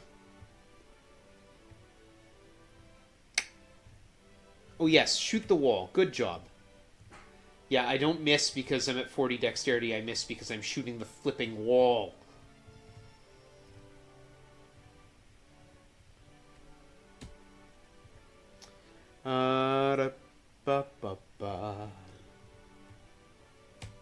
Bunch of slimes.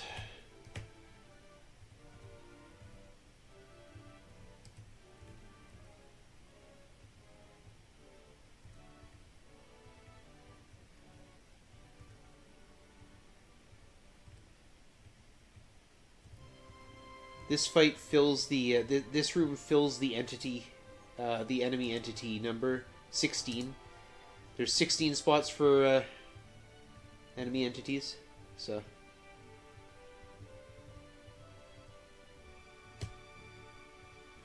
Climb up. This is where we will find, apparently, a random encounter with slimes, but that's alright. Ghosties! And on the altar, the purple stone.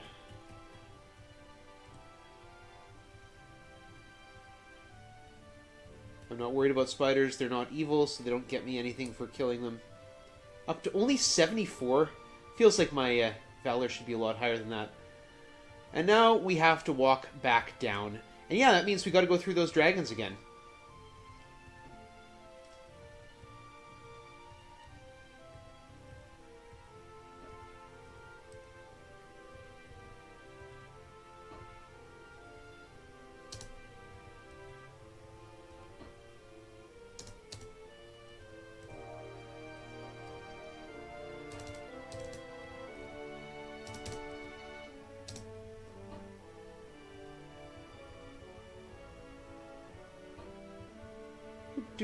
Descend.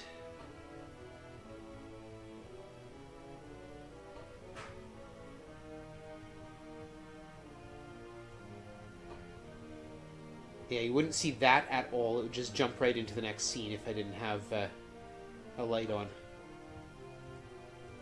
So yeah, lighting things up slows things down.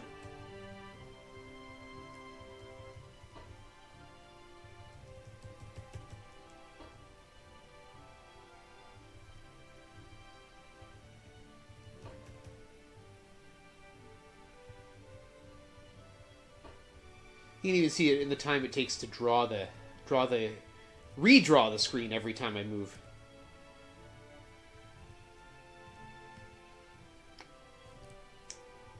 So yeah, Ultima 4 just turned 40 last year. In September. Which way do I need to go? I need to go west. East. East? East.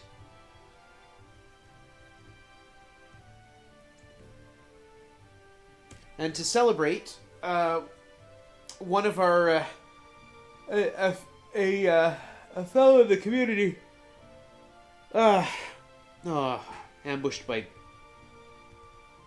bugs.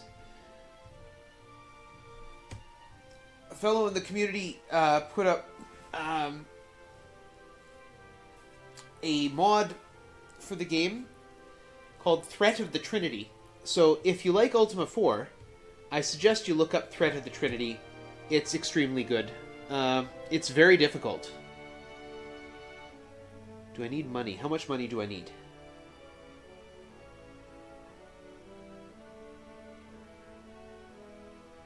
I need more money than I've got. Okay, so we're going to head into the money grind location. We're going to kill some gremlins while we're at it.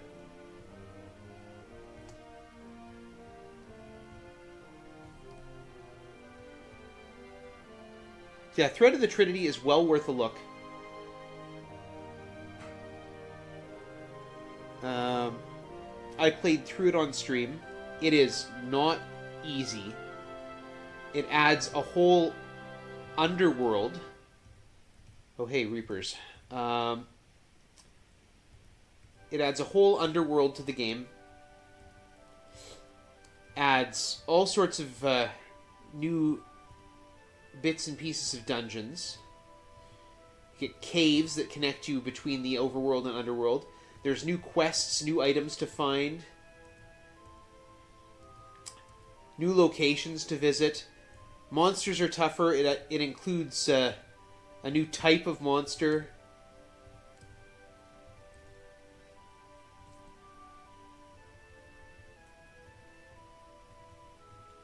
Oh, which way am I going now?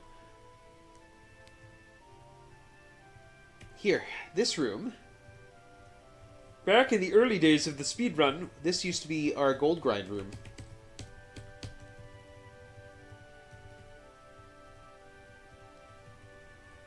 Used to grind a bunch of gold right here.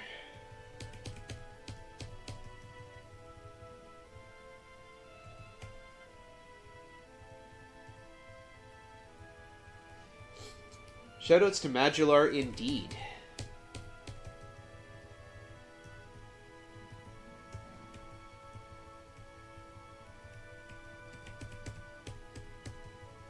One of my favorite video essayist YouTubers.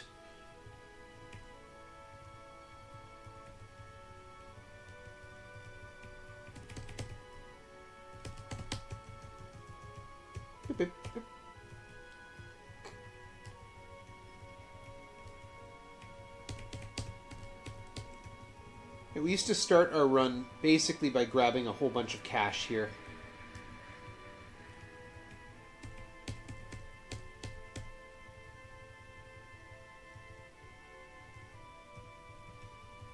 We're going to go to 5,000 and then stop. There, we can stop now.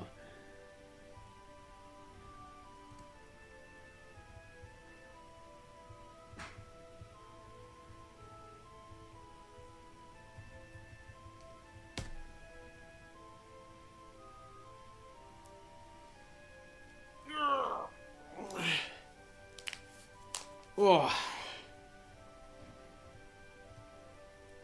And we're going... Where am I going? I'm going 1, 2, 3, 1, 2, 1, 2, descend.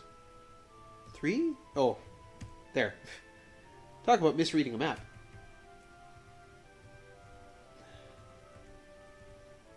So yeah, sometimes when you're fighting, when you get random encounters, you get mixed groups like this. Just about every enemy type has some other enemy type that they can appear with.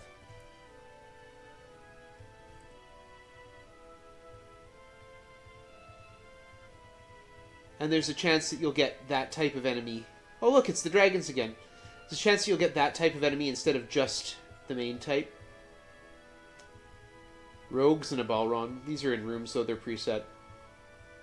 And then there's this room, which we'll have to go through in a moment. But over here...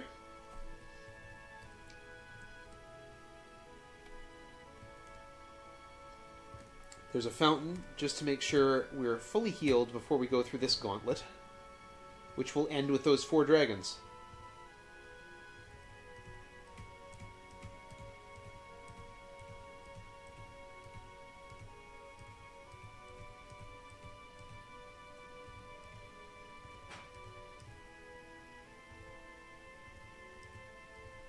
Right. Here we go.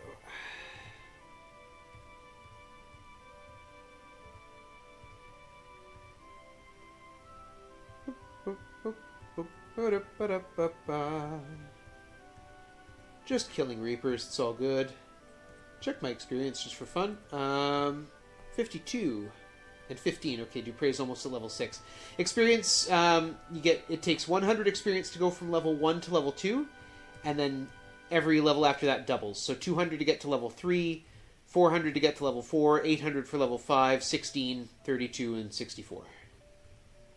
And unfortunately, those aren't treasure chests, they're mimics.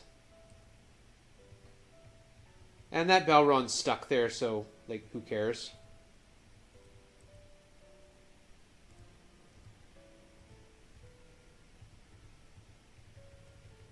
Blip, blip. And the dragons.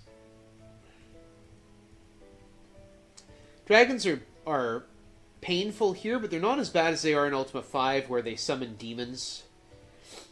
And demons can be bad here, but they're not as bad in Ultima 5's where they possess you.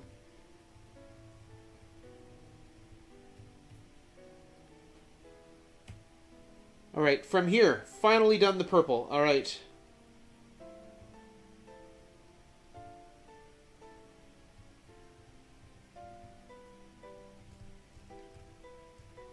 Now we need to go to the dungeon Hithloth, which is the only dungeon we have yet to go into.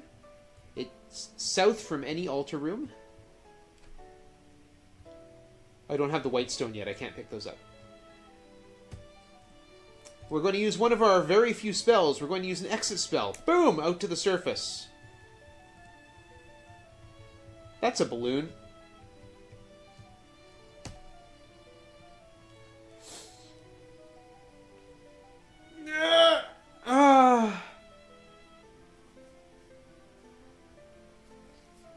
So, yeah.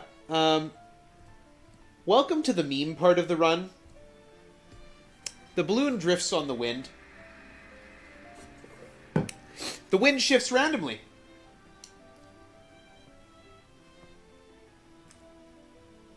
So, yeah. This is also necessary. The balloon can only land in open grass. I tried to land, but I missed my spot. Oh no! Well, I was going to the right place.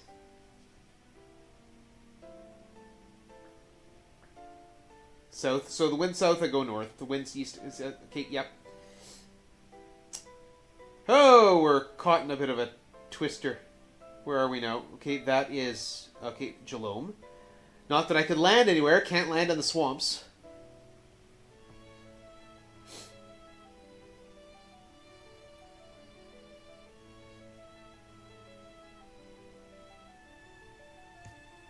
Okay, now I can wait for the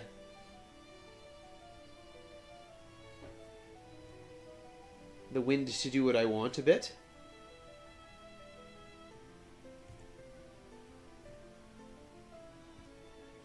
Yes, yes. Okay, we're in the right area. Wrong direction, need the wind from the east. Wind from the east. Wind from the east. Ah, too far. Need the wind from the west.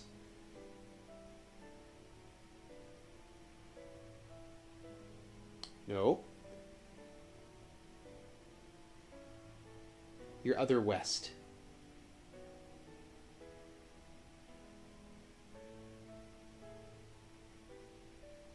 I'm staring at the word east. Just staring at it. Waiting for it to say west.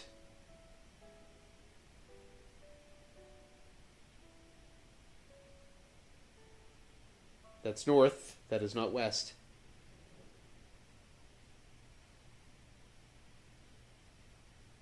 Wind west. There. And stop! Ha ha ha ha ha ha! Got it.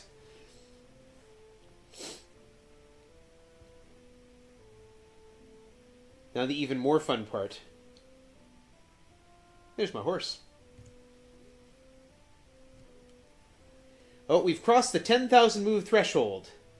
That means the game is now going to unleash more powerful monsters on land.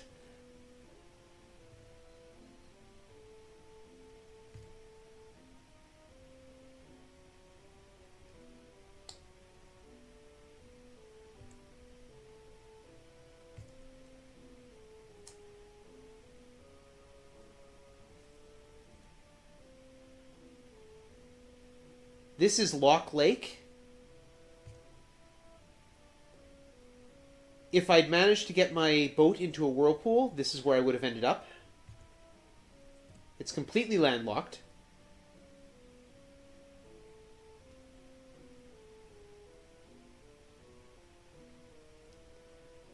I'm pretty sure I'm lined up properly, but it's been a while since I've done this, so nope.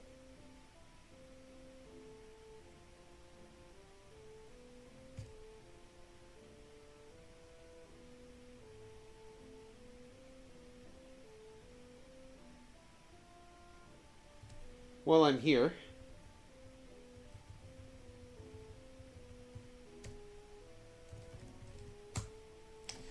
Let's get this done.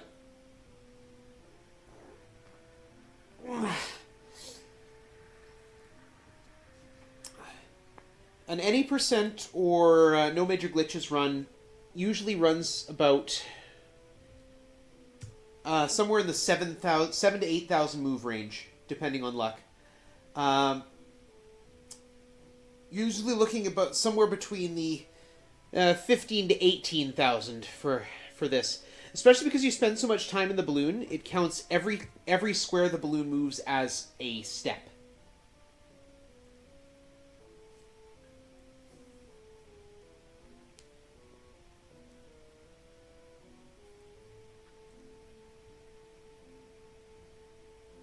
Just means I don't have to come back here.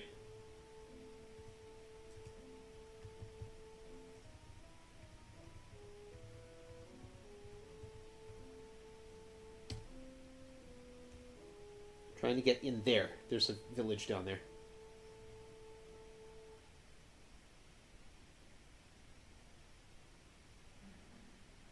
Oh, did it? No, it's too far south. Yeah. Okay, game. Cut me some slack here. I know I haven't been the most competent. Get me where I'm going. Or, you know, just further and further away from it. That works too, I guess. Okay, it said south when I hit climb.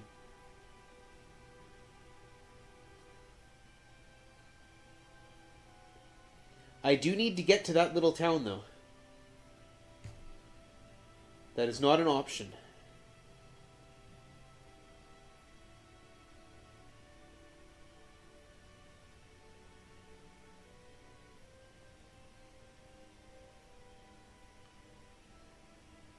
Okay, wind.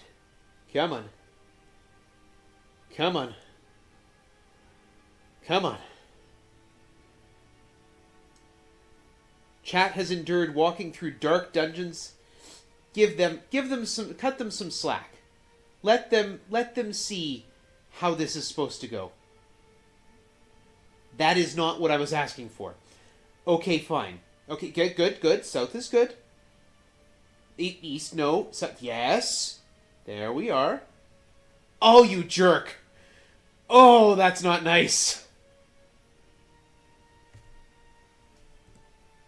I need the wind from the west by 1 or 2.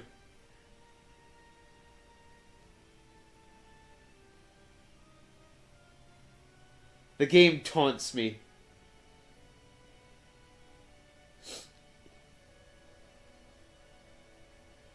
Wind from the west. Well, it's been south long enough for me to circle the whole square globe here. Okay, north. The globe, such as it is 256 by 256 squares.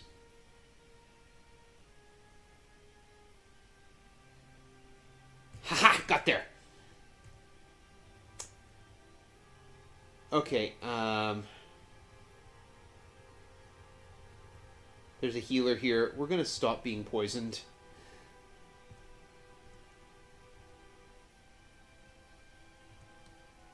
Thank you, Quat. Yeah, we gotta walk through some fire, so we're gonna heal Dupre.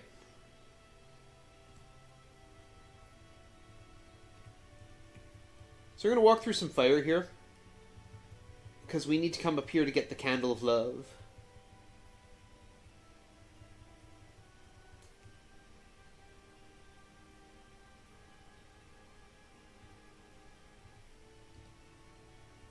Okay, and we're going to climb the altitude. And right now I just need a place to land. Like there, for example. I can keep going.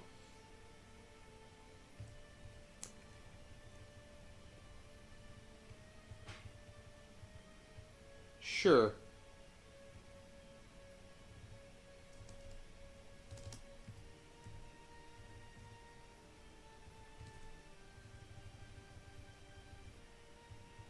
Ah, there we got some more.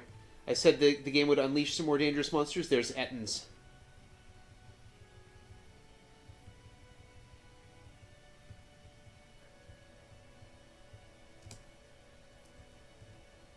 And we're back at Lord British's castle. Well, we're here. We're going to claim our levels and go deal with sacrifice.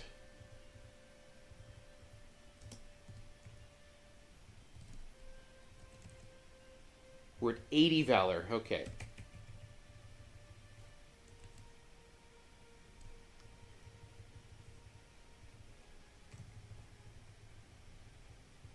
And I have 56... what you call it? 56 sacrifice. There we are.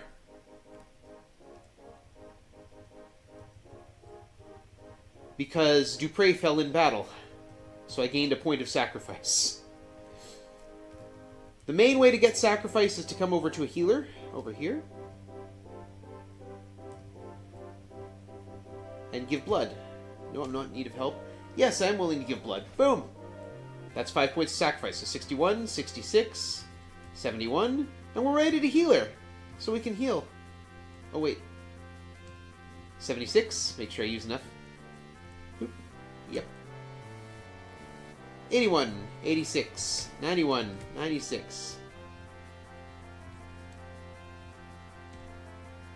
99. There we go. All that remains is Valor. And before we go do our Valor grind, which is next... Yeah, sure, I'll fight you. You're evil, so, you know, you're worth Valor if I'm lucky.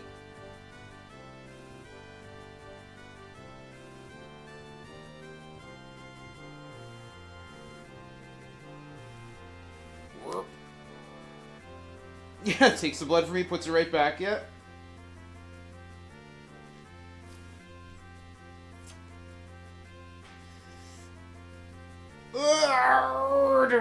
Stretch time. Check your posture, everyone. Make sure you're still, like, doing okay. Get water if you need it. We're gonna go grab one of our boats. I'd like to have my horse back, but my horse is basically sitting where it's sitting right now. Boop.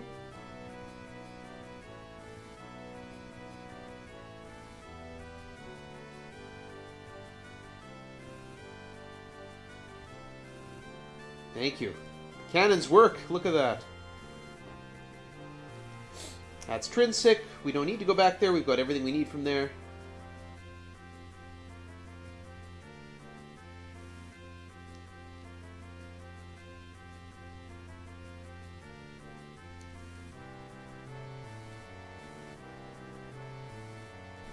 Might as well use the wheel while we're here. Yeah, it's weird how you don't have to go into space anymore. Not after the first two games.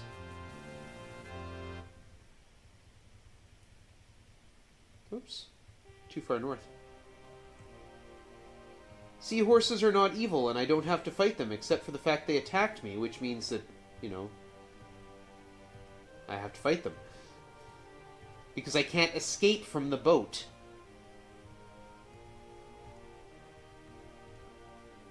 I can't just turn the rudder and sail away.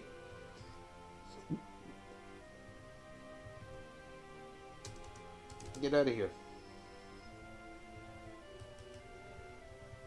Yeah, there's pause. Yeah, so I've gone too far north.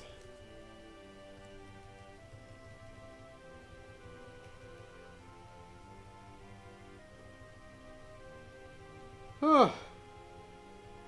There's Buccaneer's Den. Whee!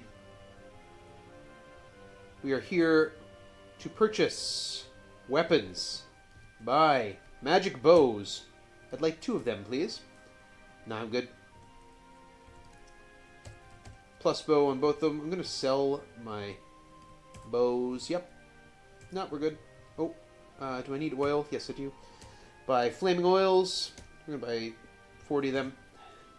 No, we're good. And I have to come up here to the guild shop. Get out of my way. Yeah. I need torches. Sure, I'll buy some torches just for fun.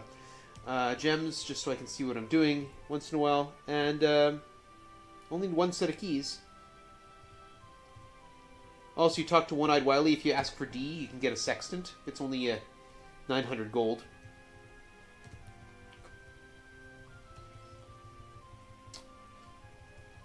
But yeah, Buccaneer's Den sells the best weapons in the game.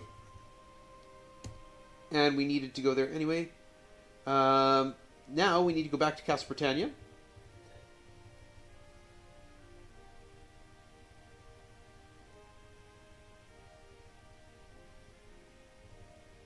And finally, now that we've got the white stone, which we needed the balloon to get, we're going to be able to get our 3-part key, which is, again, essential for beating the game. Where do we come out? There, okay. While we're here,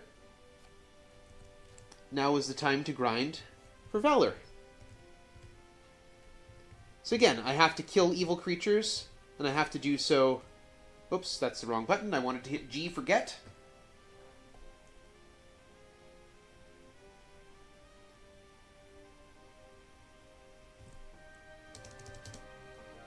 So we're going to pass turns on a bridge, because trolls live under bridges, right?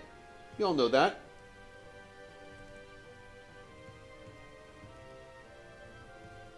Those of you King's Quest runners will remember that. Trolls live under bridges.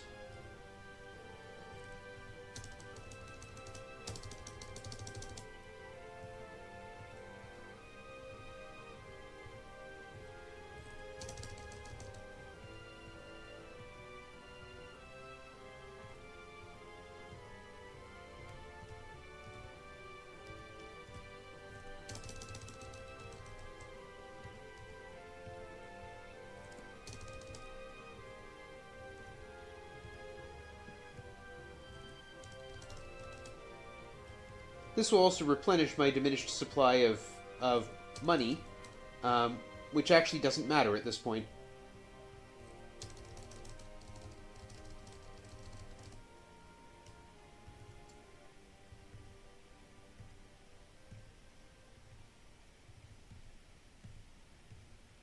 My next stop is the bottom of the dungeons to go to all those altar rooms.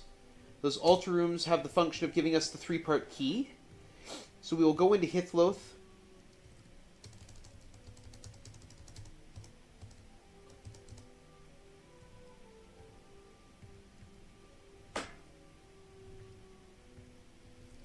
We'll go into Hithloth through its back entrance in Lord British's castle. Because why shouldn't Lord British have an entrance to the most dangerous dungeon in his castle?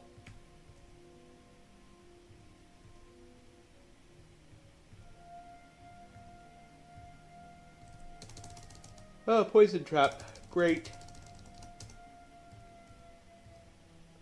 It's okay, I can deal with it.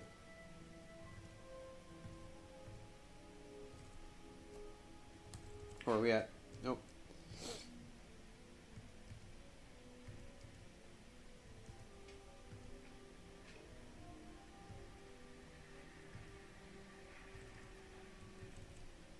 $86, okay. The way to cure poison, I mean, other than going to the healer and talking to the healer, I don't want to punch Chuckles in the face anymore. I'm reformed. Come over here and stand in the sleep field. Thank you.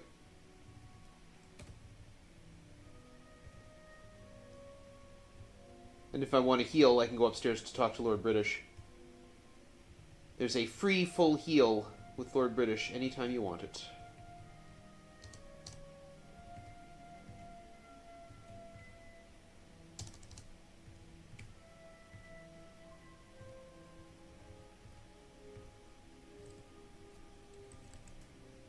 We're 88. Okay. I'm going to start counting. So this would be 89. I count assuming every single one of these fights gives me a point. And I do have to open the treasure chest, otherwise the game doesn't register that I'm standing on. I did get it, yeah. Game doesn't register that I'm standing on a bridge. So this is 90.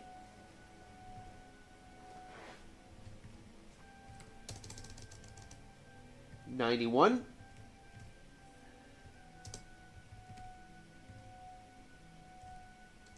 $92.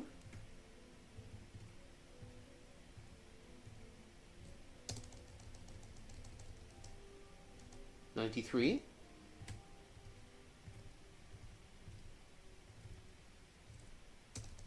$94.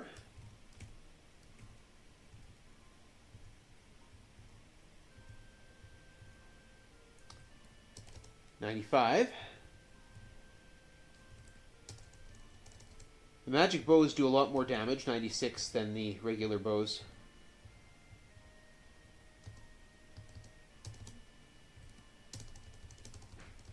$97.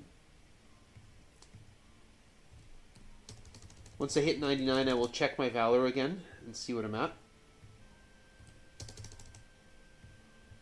Let's be 98. Possibly 99, doesn't really matter.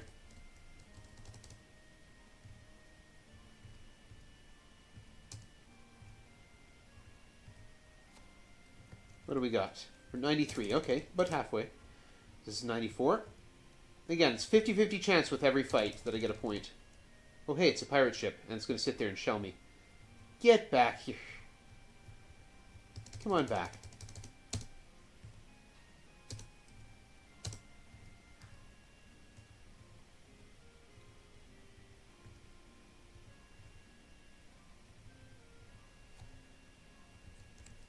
$95. Okay, four fights to go, and then I check.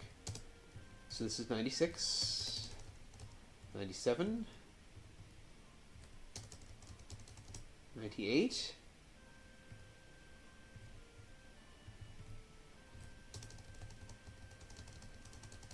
99. Okay, we'll check after this.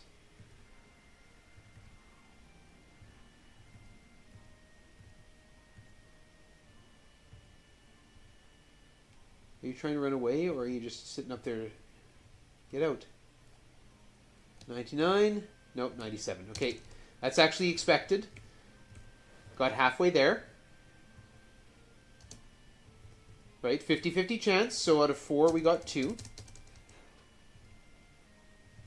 Check after this fight.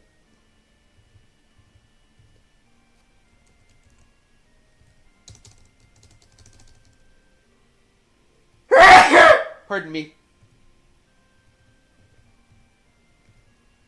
Morning sneezes. What do we got? Nope, still at 98.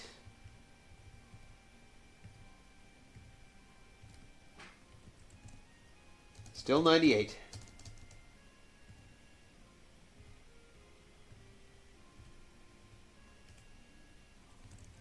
Still at 98. It's that last one. Yeah, that last point.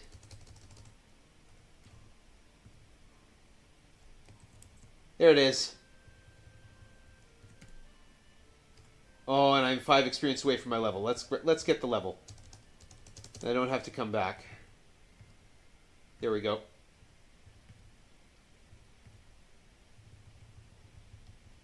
Perfect. Perfection. Okay.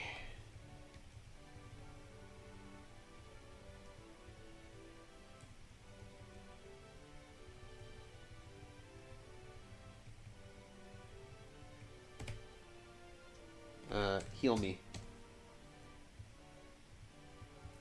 Heal is actually health. There's some things that basically every character in the game responds to in the conversation. Name, job, and health. And Lord British asks, yeah, I'm doing fine. Or says, I'm doing fine if you ask about health. How about you? You doing okay? When you say no, he says, well, then let me heal you. Which is nice and all, but he won't cure poison or raise the dead. So there's a locked door. I had to unlock it. That's why I had to go to Buccaneer's Den. Hithlov has a ladder going straight down to the center of the earth. And from here, it's what? I was going to say, you know what? I should get poisoned just for safety's sake. And then, of course, gazers show up.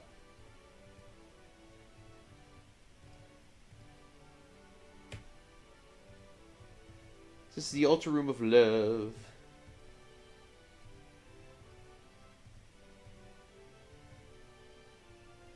We're going to return whence we came, so we use the stones yellow, white, green, and orange.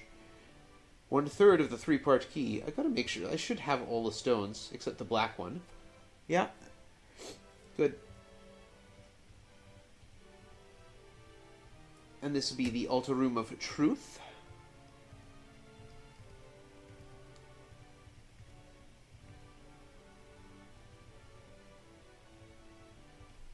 Where we shall use the blue, white, green, and purple stones.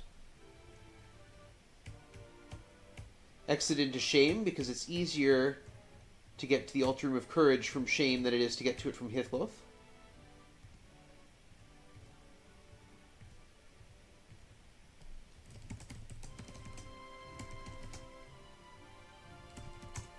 There we go. We should have the 3-part key, Truth, Love, and Courage. We've got the horn, the wheel, the skull, the bell, the candle. We need a book, and we need 4 more runes, and 5 more pieces of the avatar. So this here we can see how much we have actually accomplished in terms of becoming the avatar. We've got 3 lines there, we need 8. We're in the home stretch now.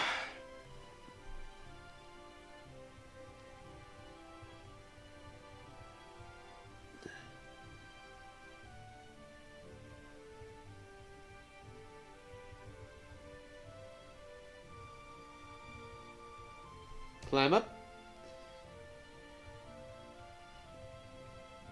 So all we got to do is get back to the surface. We'll be okay.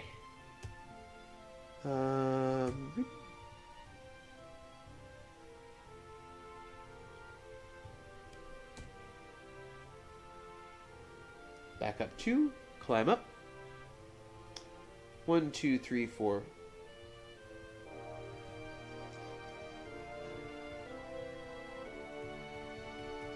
Climb up. Hit the wrong key, that's why it said not here.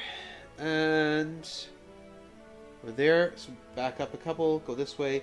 Here's our room full of phantom floors again. And yes, you can get slow progress walking over them like that. Dupre, come on, I can't afford to get you killed. Well, actually, I can afford it, but I don't want to get you killed. Alright.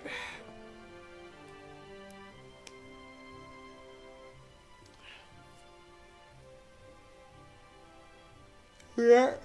Yawn! Pardon me. Well, I found the ladder. Climb up. Level 3. There. Go straight west.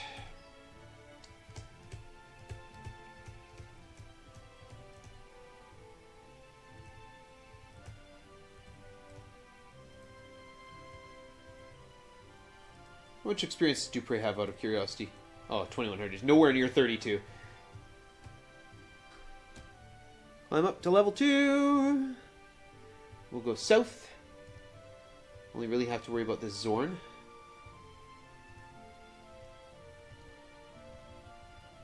These ghosts don't generally get in the way.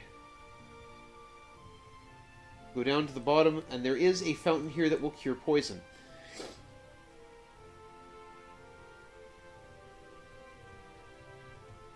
Climb up.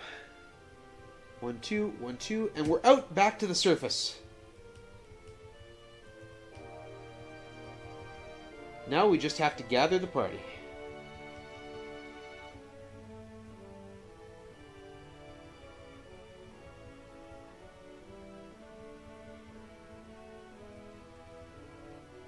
So we're going to head back over here to the Moon Gate.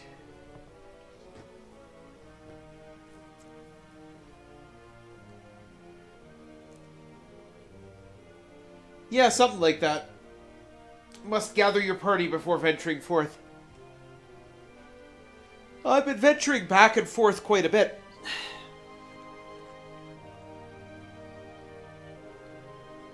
Oh, that's why. Queue up 1 for the brain. I was going to wait for the Moon Gate, but no, in fact, I need to take my ship.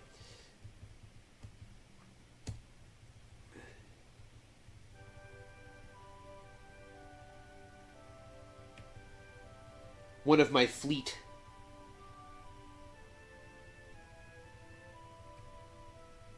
And I will demonstrate why when I get there. Might as well use the wheel. Make my ship's hit points 99. If the ship sinks while you're on it, you die. Hey everybody, how's it going? I need to go north from here. Kind of hoping the wind would change.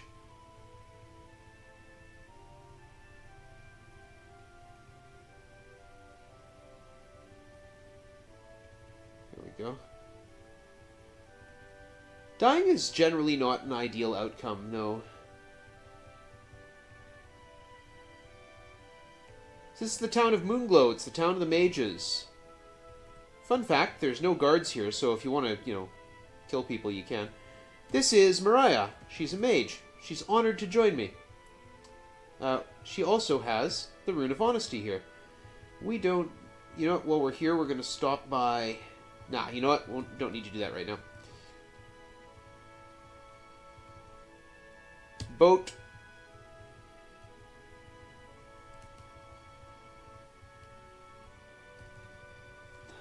Once more, I need to go north, up the coastline, up the reef line, in fact.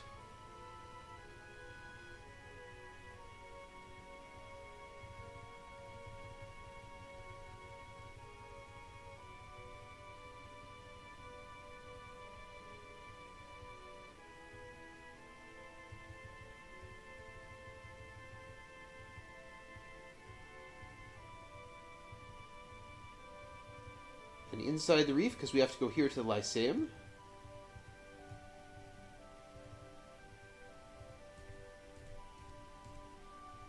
Stop those guys from existing. It's great. And we're going to jimmy open this lock here. And we're looking for the Book of Truth. It's right there. This guy will tell you, I'm looking for a library. The largest store of knowledge in Britannia except the Codex. Are you looking for a particular book? Yeah? Which book? Well, the Book of Truth. Look under T. Well, yeah.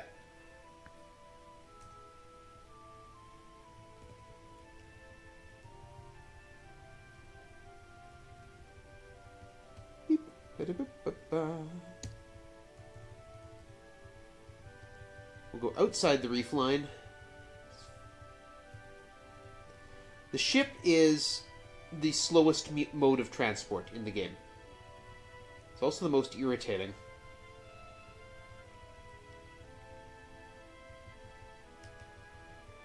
In terms of non-magical transport, the moon gates obviously are the fastest mode of transport. They let you cross the entire world in a step, but there's only 8 of them.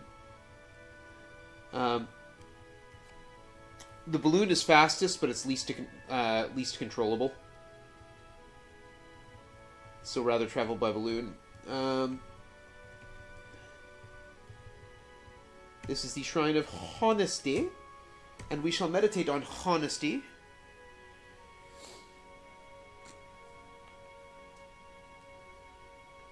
Ugh.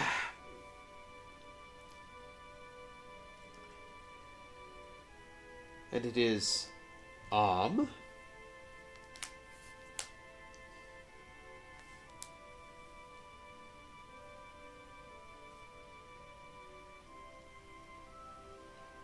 and we are very cruelly just going to let Mariah die at some point. Because deep down inside, I'm a monster.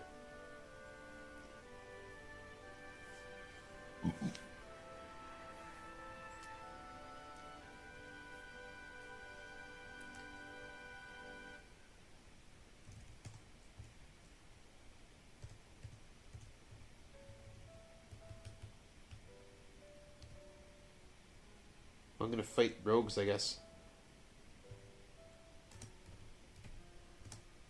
So yeah, we are doing this magicless. We need to use 3 dispels in the... Yeah, I should have 3 dispels and 2 energy fields left, yeah. Let me double check and make sure I need 2 energy fields before I go any further.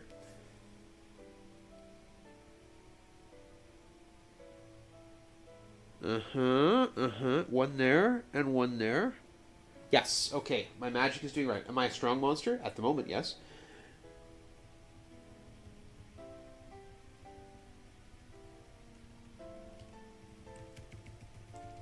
Whee!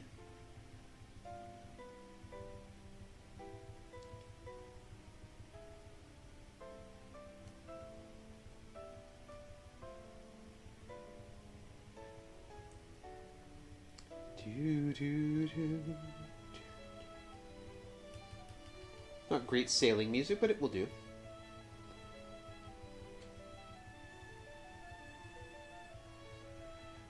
There's Scarabre. And I kind of want that... So Shamino will join us. And I'm going to have to take a quick bio break. I was hoping I wouldn't have to, but we're just going to buy all the food here. And I will return momentarily. Very shortly. I'll be right back.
There is a downside to keeping hydrated.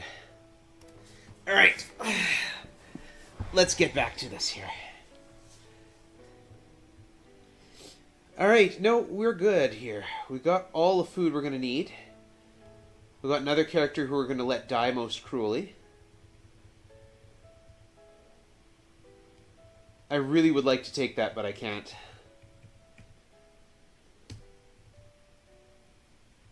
Oh, I thought it was going to give me the... There we go.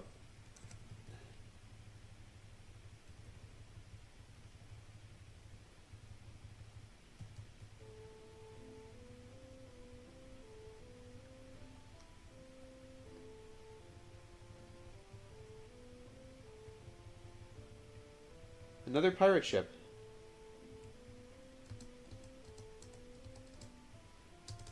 Pirate ships hilariously overshoot for some reason. Once in a while.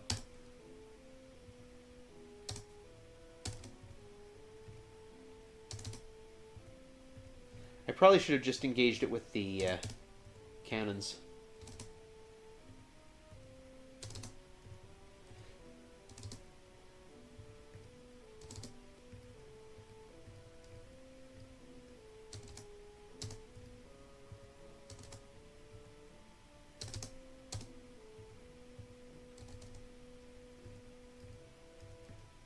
There we go. Take a fresh ship, though.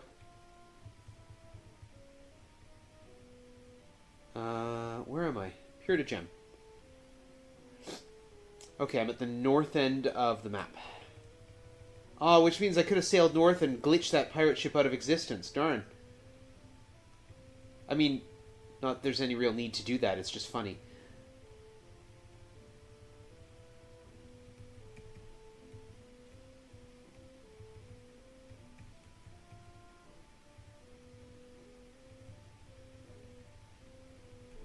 Where are we now?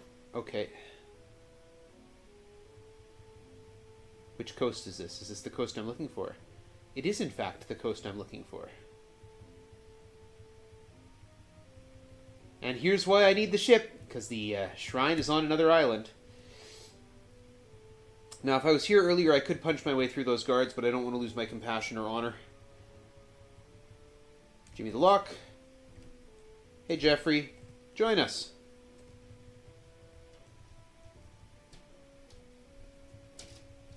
We need to go through here. And here is where we have to cast our 3 dispels. I've tried and tried and tried. There's no way around this. Sonora, get out of my way.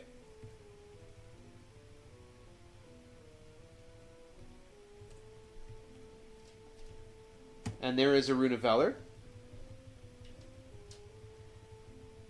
And out we go. Back the way we came in. Don't want to steal that or we'll lose our honor and our honesty. Don't want to kill Max even though he's constantly in my way.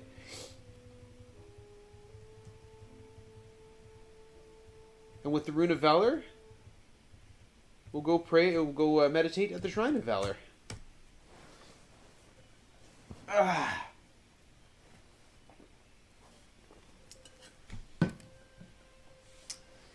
Now, brain, do me favors. Let's see if I can remember this. I've got 3 more characters to get. I need to get John of the Druid. I need to get Julia the Tinker. And I need to get Katrina the Shepherd. I have 3 more after this parts of the avatar to get. So I should be able to use the Moon Gate from here. Where does that take me? Moon Gate from here will take me...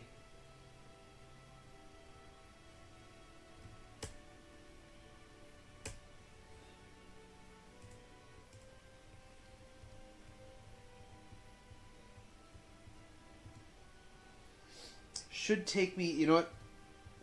The cycle's off, though. I'll be waiting a while. Ah! How many times do I have to shoot you?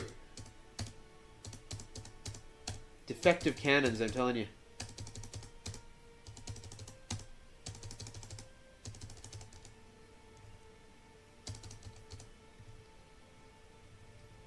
Yeah, with the cycle being off, might as well just sail back.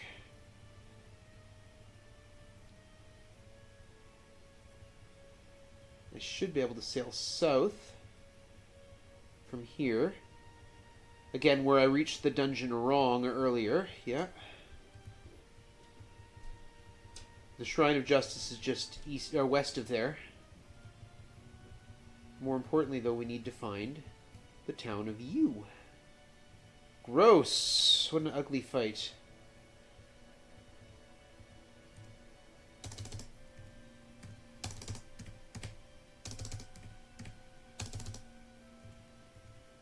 I can't run away or it will ruin my valor.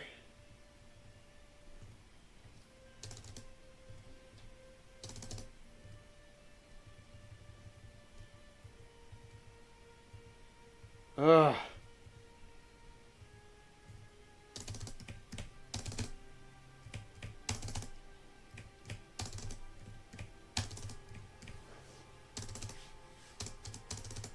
I should go back and get my horse, but that would just result in more encounters on the way. Get out! Get out! There's the town of Yew.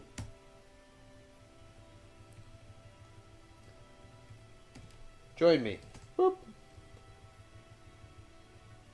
And we need to go do our penance in the cell, and with the felon serve you well. So we talked to Talfer. He's not going to join us, but his job is he decides justice. Justice is truth in action. It is hidden well, if you ask him about the rune. Can thou honestly claim to be guilty of no crime ever? I was pretty sure I jaywalked earlier. Do thy penance in a cell, and with the felon search you well. I mean, I also punched all those guards. So this is the felon. There's the rune of justice.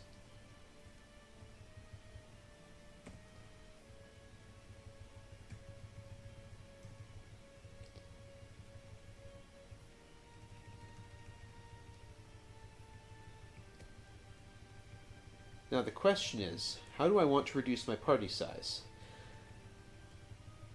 And the answer is poison.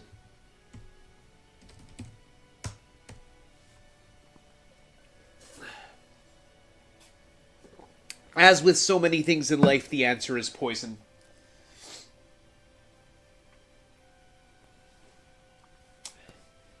We are... Get this. And then if I go back and take... No. Sail across the top of the continent, I should get to Minok fairly quickly.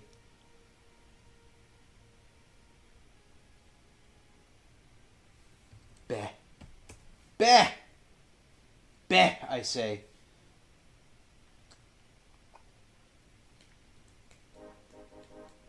So I hope y'all have been having a good time. We are definitely in the home stretch here. Beh. I guess we're gonna fight you guys, or something.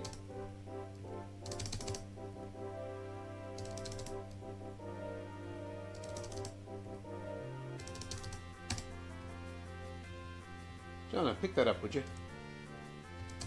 Oh no, we're standing around and poisoned. That's not good for us.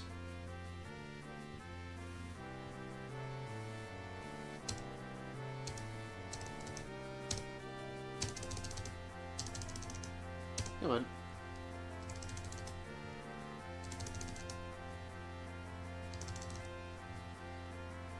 Now again, rather than having to deal with all those extra turns that we don't want to deal with, we do kill off our party here. Though not Dupre, but, you know, here we are.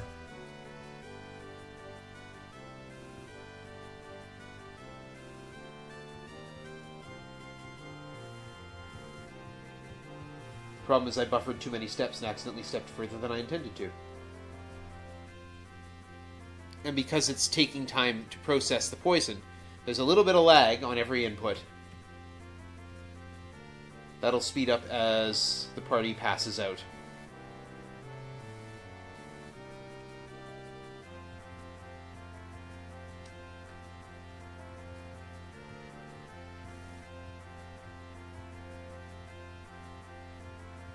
And of course, we can't hole up and camp on a ship. We can exit the ship and hole up like that.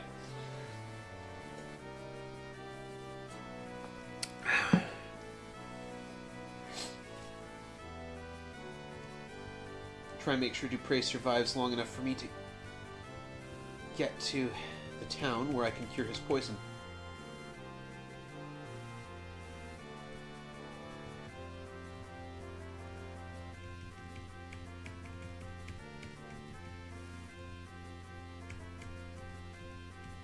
Come on, let me get to shore.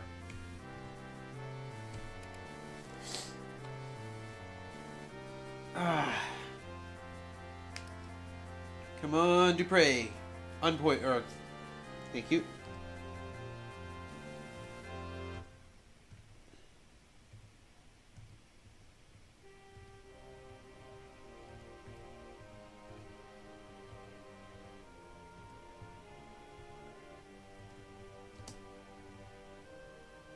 Come on, Johnny, you can take a hit.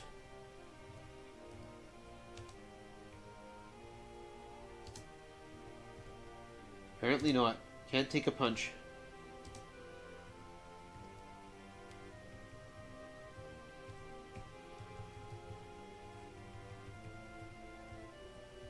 Okay, so we come to Minok. And we are just going to go and get a bedroom. And that changes Dupre's condition to sleeping, which cures his poison. Look at that. Simple. While we're here, we're going to recruit Julia the Tinker. A very agile Tinker. And, Dupre's not healthy enough yet.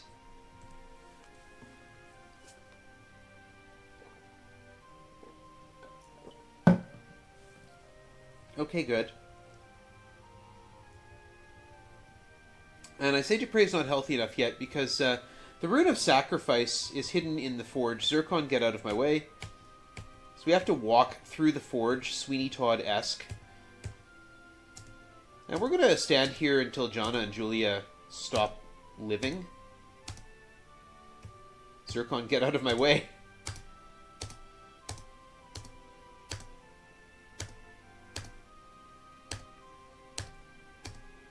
Come on, Jana, you can do it. You can do it, Jana. You can do it. Thank you. All right.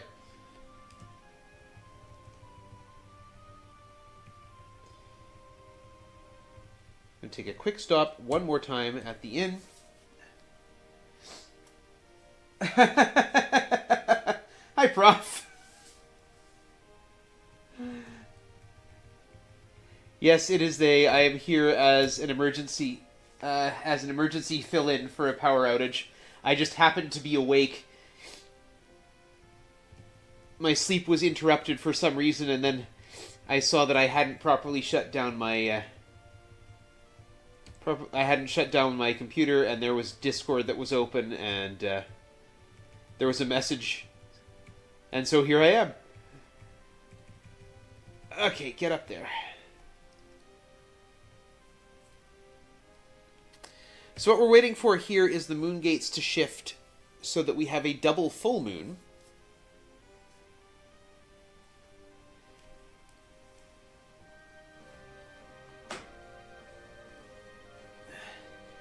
Yeah, you guys got the snow, we got the cold. And at the double full moon, you can go to the Shrine of Spirituality.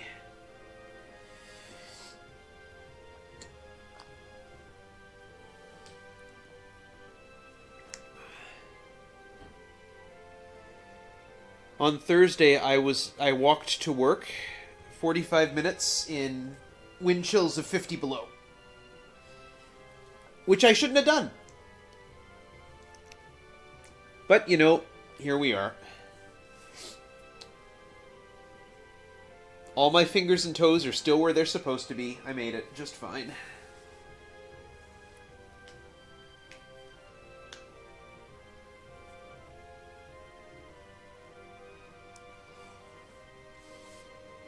Pro tip for those of you who may not be so cold attuned as, you know, Winnipegger. Change your socks. When you come in from outside, change your socks. Your feet sweat a lot more than you think they do. Or in fact, better still, change your socks before you go outside. Sacrifice. And this will make us 8 parts Avatar. Which will mean we have 1 thing left to do. 2 things left to do. It just occurred to me.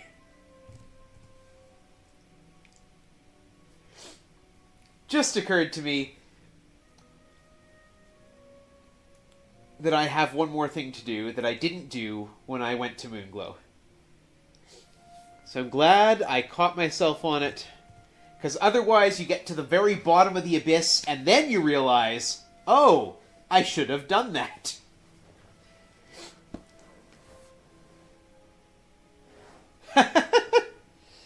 Sorry, High Spirits, we can't kill Lord British in this one.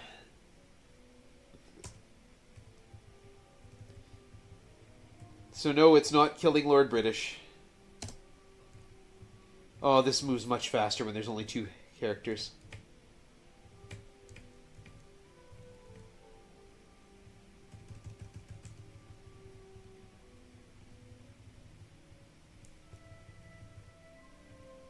That's something I said earlier.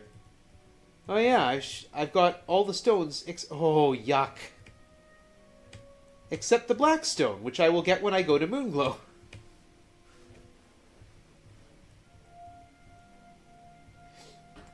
No, I haven't left Katrina behind. She's later. She'll come later.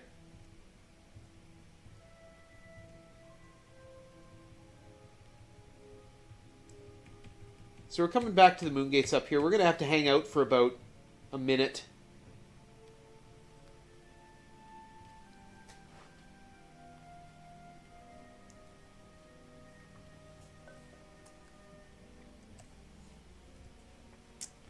Let's just do a quick sanity check here. Oop.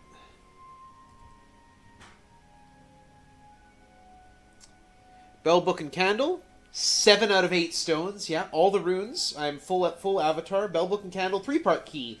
Horn, Wheel, and Skull. I've got everything except the Mystic Arms and Mystic Armor, which I'm not going to get. We are level 8. 50 Dexterity. We've got 2 Energy Field spells remaining, which will total our 9 spells. Wait for this to tick over, and boom, over here.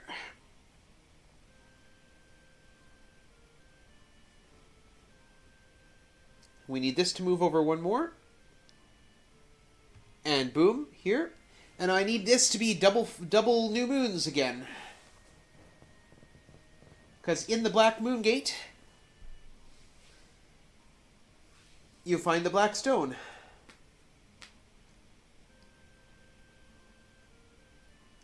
Ay, ay, my goodness. It's almost like I've been awake since 5:30 or something. Alright.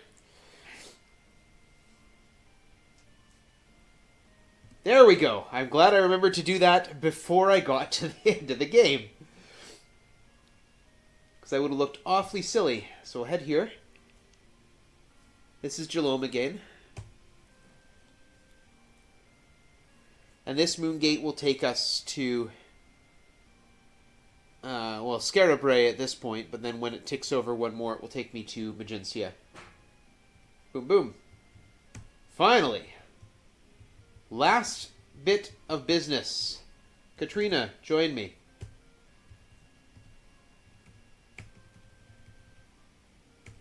One, 2, 3, 4, 5, 6, 7, 8, 9, 10, 11, 12, 13, 14, 15, 16, and go south. So wind, please change. Wind, please change. Wind, kindly, thank you.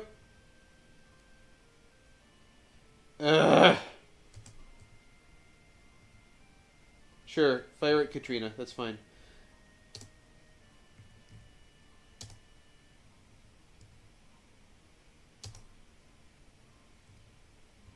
I have to get her killed anyway. So she might as well act as a human shield.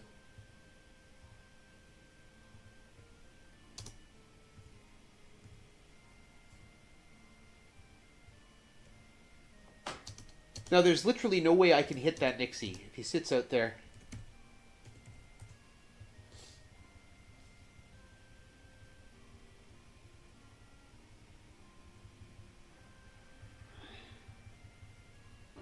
Once more, we're going to go into Pirates Cove.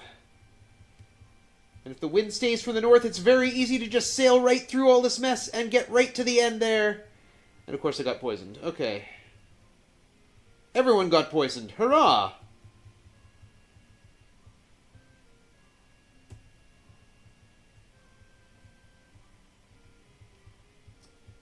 It's not that bad.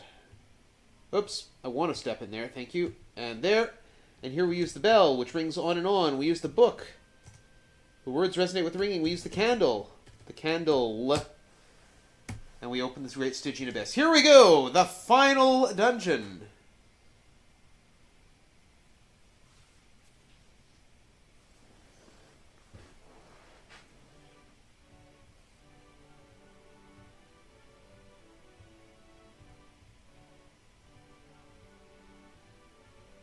Try and get through here without taking too much damage, because I don't want Dupré to die. I have done this. If Dupré dies, I pretty much have to reload. Like, I need that second character there. The difference it makes in the final room. It makes a lot of difference elsewhere too, but the difference it makes in the final room is tremendous.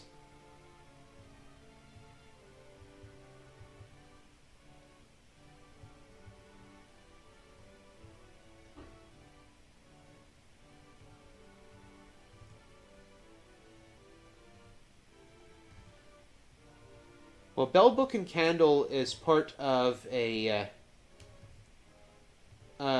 ritual, I believe a ritual excommunication in the Roman Catholic Church. Walk to the lava because there's no other option.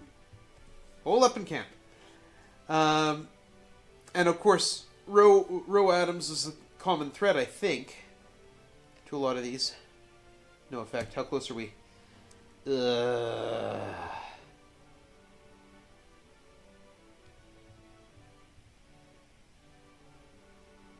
I've got to wait.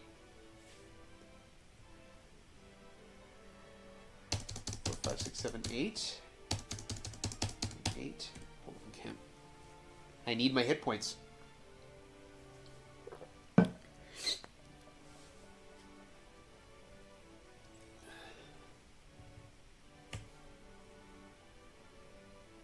Okay. Here we go. I'm going to take a slightly different tack on this than I usually do, because I'm so badly wounded coming in here.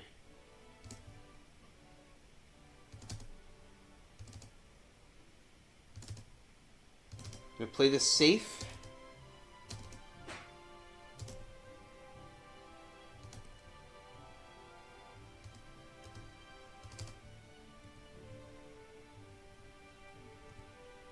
Demons are not exceptionally smart. It will be noted.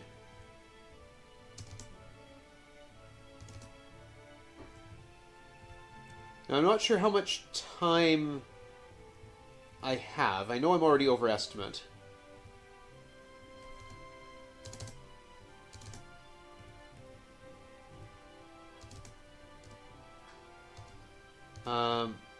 But I'm not sure how much time I have in total. I can use flaming oil to remove that sleep field.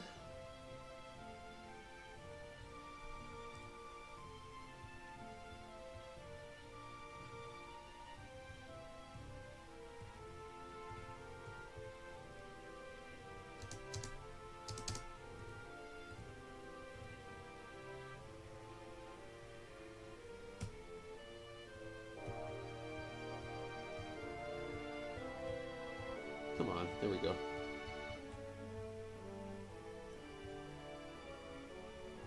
But if I take a death, I do have other boats, so I'm not...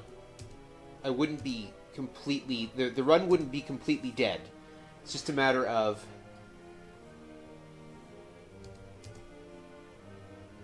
whether or not y'all want me to continue, or whether, you know, you got a schedule to keep.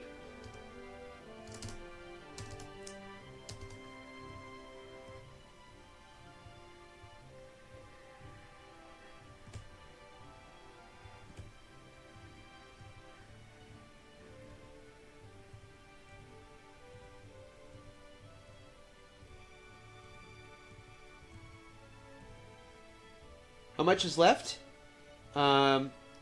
This is the last dungeon.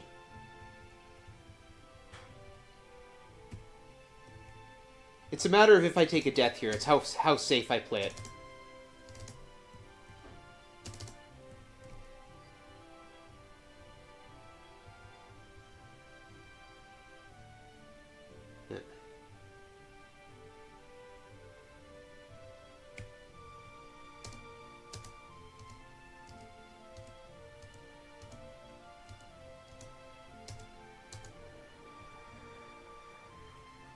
I'm worried about my hit points is the issue. So I'm taking this very safe.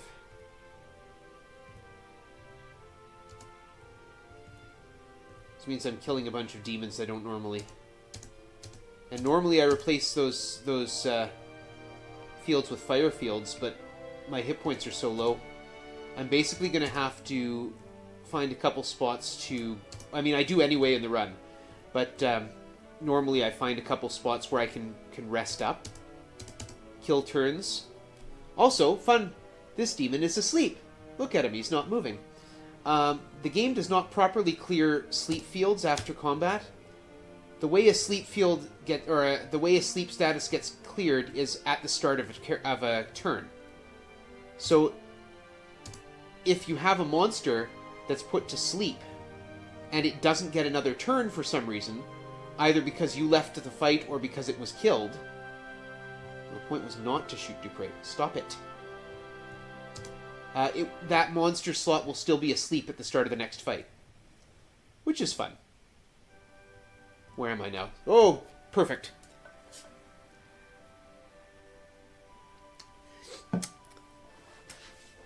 You can only have one condition at a time, so if you're put to sleep, you lose your poison. Which can be a problem, because if you're poisoned, you can't get put to sleep by monsters. Anyway, here's where we need the stones. Honesty. Blue. We can ignite a torch, see where we're going here. Yeah, we're going to go this way.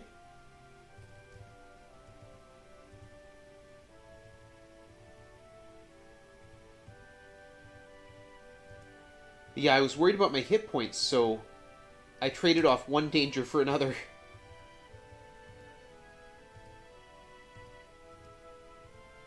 And now... 1, 2, 3, 4, 5, 6, 7, 8, 9, 10. 1, 2, 3, 4, 5, 6, 7, 8, 9, 20. 1, 2, 3, 4, 5, 6, 7, 8, 9, 30. 1, 2, 3, 4, 5, 6, 7, 8, 9, 40. 1, 2, 3, 7, 8, 9, 50. 1, 2, 3, 4, 5, 6, 7, 8, 9, 60. 1, 2, 3, 4, 5, 6, 7, 8, 9, 70. 1, 2, 3, 4, 5, 6, 7, 8, 9, 80. 1, 2, 3, 4, 5, 6, 7, 8, 9.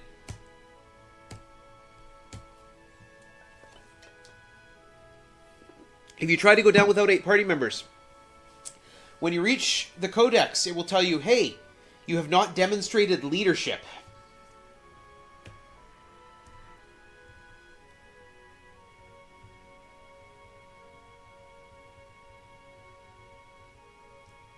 So it's one of the requirements. And in fact, there's enough things in the game that tell you to do that. Like Lord British tells you point blank, hey, don't go to the Abyss until you have a party of 8.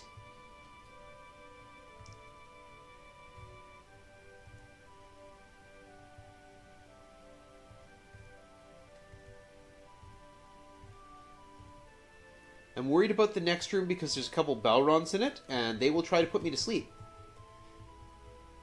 And I, of course, am not poisoned. So... Yep.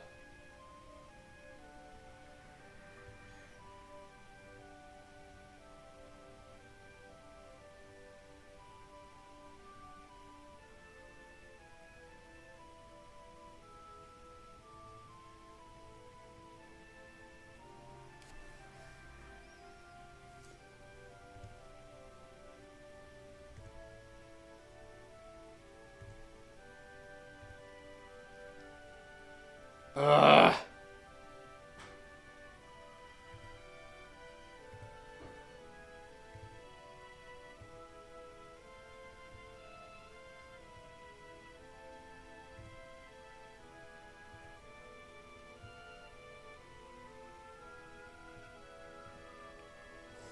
Get out.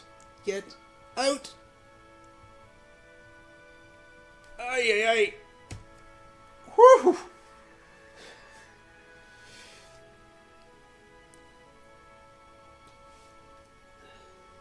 I'd like to say that's the worst of it. That's not the stairs we want. We want the stairs through here.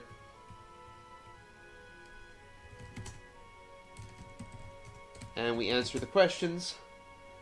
And now I'm just going to take a quick look at the remainder of what I've got to do.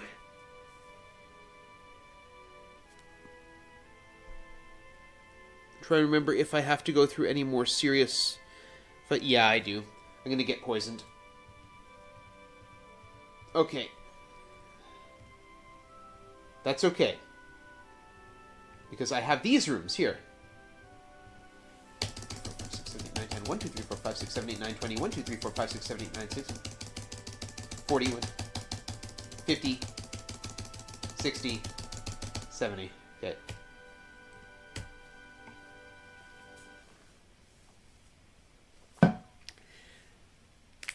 This is the fun of a challenge run. Sometimes you gotta do weird things.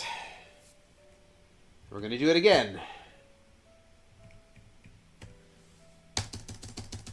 1, 20, 30, 1, 2, 3, 4, 5, 6, 7, 8, 9, 40, 1, 2, 3, 4, 5, 6, 7, 8, 9, 50, 1, 2, 3, 4, 5, 6, 7, 8, 9, 60, 1, 2, 3, 4, 5, 6, 7, 8, 9, 70, 1, 2, 3, 4, 7, 8, 9, 80, 1, 2, 3, 4, 5, 6, 7, 8, 9, 90, 1, 2, 3, 4, 5, 6, 7, 8. There we go. Hole up and camp.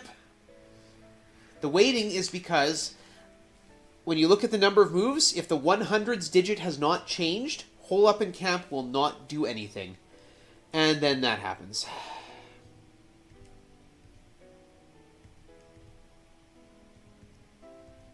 Fortunately, with both characters poisoned, they don't start the fight asleep.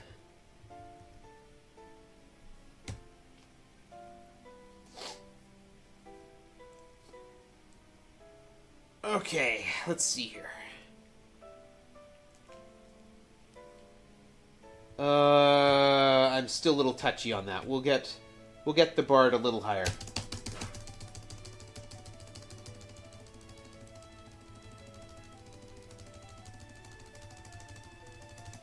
Actually, okay, no, I was gonna say I could go through the next room and do it there too, but... So yeah, so now I'm over 17,200 moves, which means that holding up and camping will work again. Has the potential to work again. There we go. Player's healed. I should be pretty safe for a bit now. So this room, those demons are trapped behind walls. If you step on the square in the dead center of the room, so straight south of Dupre there, they would come out. I don't need to do that, though, so... Okay, we need to go through the wall. Secret doors. Through the fire. And into a room full of liches.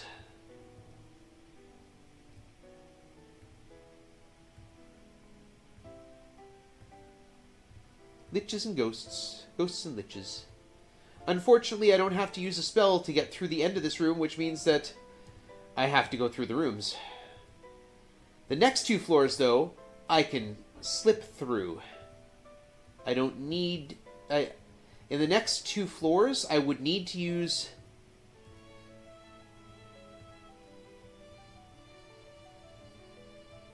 Uh-oh, brain, kick in, please. Yes, in the next two floors, I would need to use... I would need to use a Dispel Barrier spell. Which means that I can skip past those floors by walking through the walls. Because, you know, why not?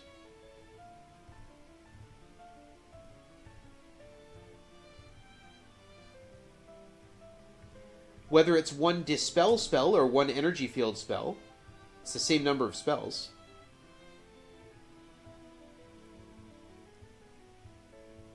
See if they'll let me go around the outside. Like a couple of Trailer Park Girls.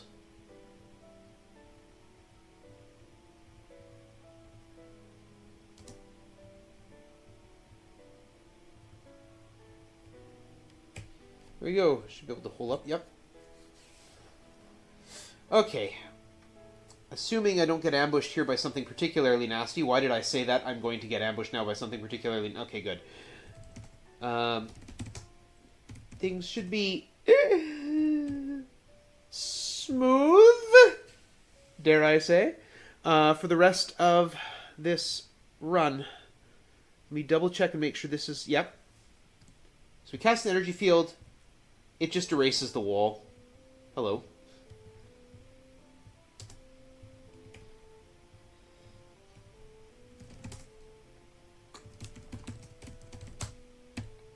And 6, same thing. Just gotta make sure I know which way I'm going. You know what? Let's do it this way. We'll peer to gem. So there.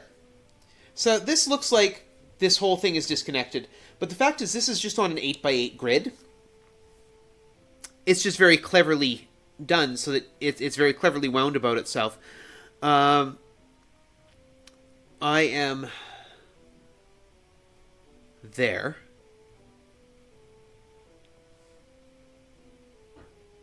I need to go east. And my last spell. So yeah, the spell fails successfully is what it does. So when you cast a spell, the first thing it does is check to make sure you have the spell mixed. If you have the spell mixed, it reduces reduces your spell count by 1. And So it does take the mix away from you whether the spell cast is successful or not. Then it checks your magic points.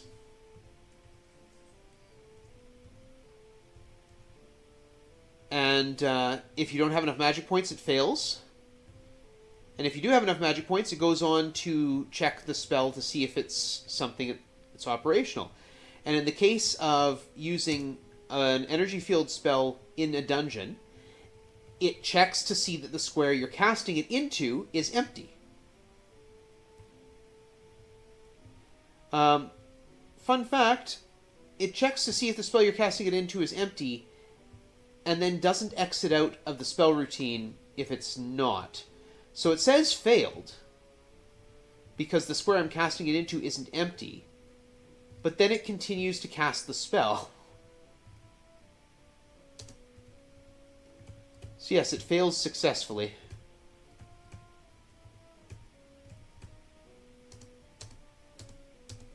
Come on. Thank you. Oh, come on. Brain. There we are. Yep.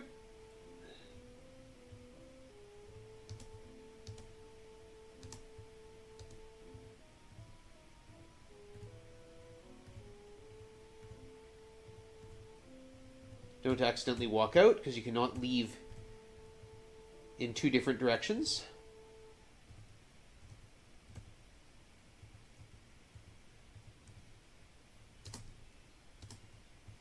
And we don't have to deal with that Balron, so he's just going to impotently cast sleep spells at me. Spirituality. White. Last floor. We gotta go through it.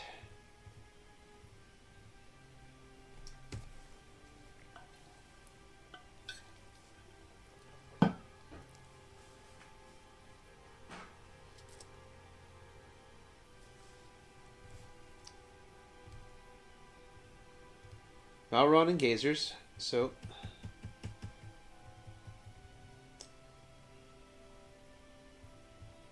And then this room exists to drain our energy.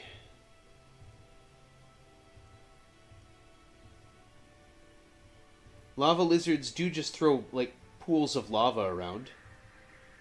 But also we're going to have to walk through some, so, you know.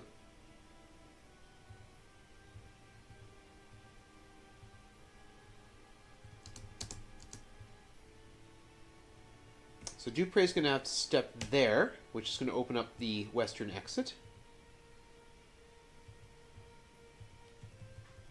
And we are going to pass our turns. 5, 6, 7, 8, 9, 20, 1, 2, 3, 4, 5, 6, 7, 8, 9, 30, 1, 2, 3, 4, 5, 6, 7, 8, 9, 40, 1, 2, 3, 4, 5, 6, 7, 8, 9, 50, 1, 2, 3, 4, 5, 6, 7, 8, 9, 60, 1, 2, 3, 4, 5, 6, 7, 8, 9, 70, 1, 2, 3, 4, 5, 6. That should be enough. Probably. Probably didn't need to pass nearly so many that turn. Nearly so many turns. All right, here we go. The final corridor. The second to last room. The companion room. This is what your party should look like.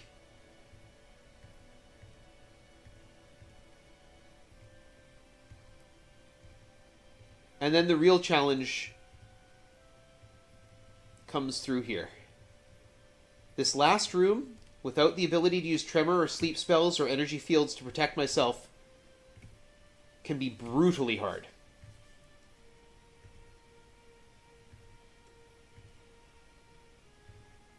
But because I'm not worried about getting put to sleep,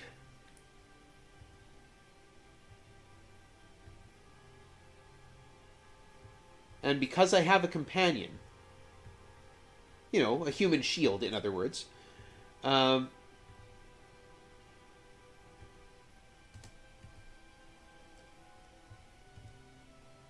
becomes a lot easier. Without magic, I have tried this room by myself, and I have not succeeded. With a second person, because the rate of shooting is much higher, and because we can, again, hide behind him like a human shield, it's not trivial, but it's not nothing. So this opens the exit to the north, but we don't go to the north. We go this way.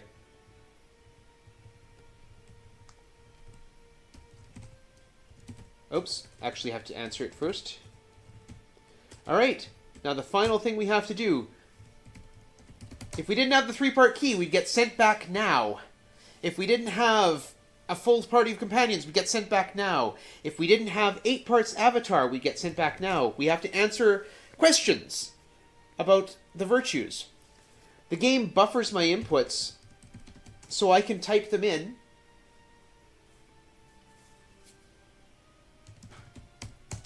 And they will then obviously appear at the first available frame. We are very close to time.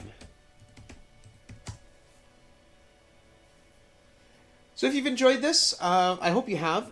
I highly encourage people to play this game. It is free. Ultima 4 is free on GOG.com. It has been free since the 90s. I really do believe any RPG fan should at least give this one a go. It's a fascinating game, and we should know where our history comes from.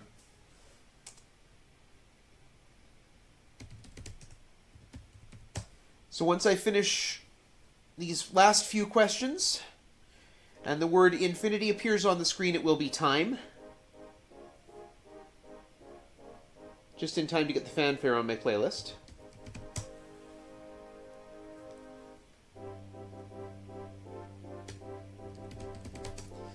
And here we go, and it is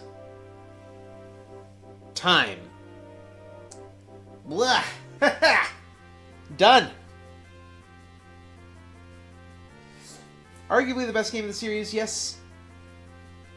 Thank you, and thank you for having me. Really do appreciate being here. We get sent back to Earth. 17,650 turns. Not too bad. I'm going to be back later this week with the Bard's Tale trilogy. And, yeah. Thank you for letting me step in. I'm glad I was able to. And hopefully things get back on track. And, yeah. I will be back. At some point I should contact... Lord British is apparently active on Twitter or possibly on Blue Sky. I've never actually contacted him with any of these, but... Oh my goodness, we just had a whole bunch of gifted subs. Fantastic. Yeah, well thank you again for having me. At some point, I have friends who are friends with, at least friends of Lord British's. So, I've never met any friends of Lord British directly, I don't think, but yeah.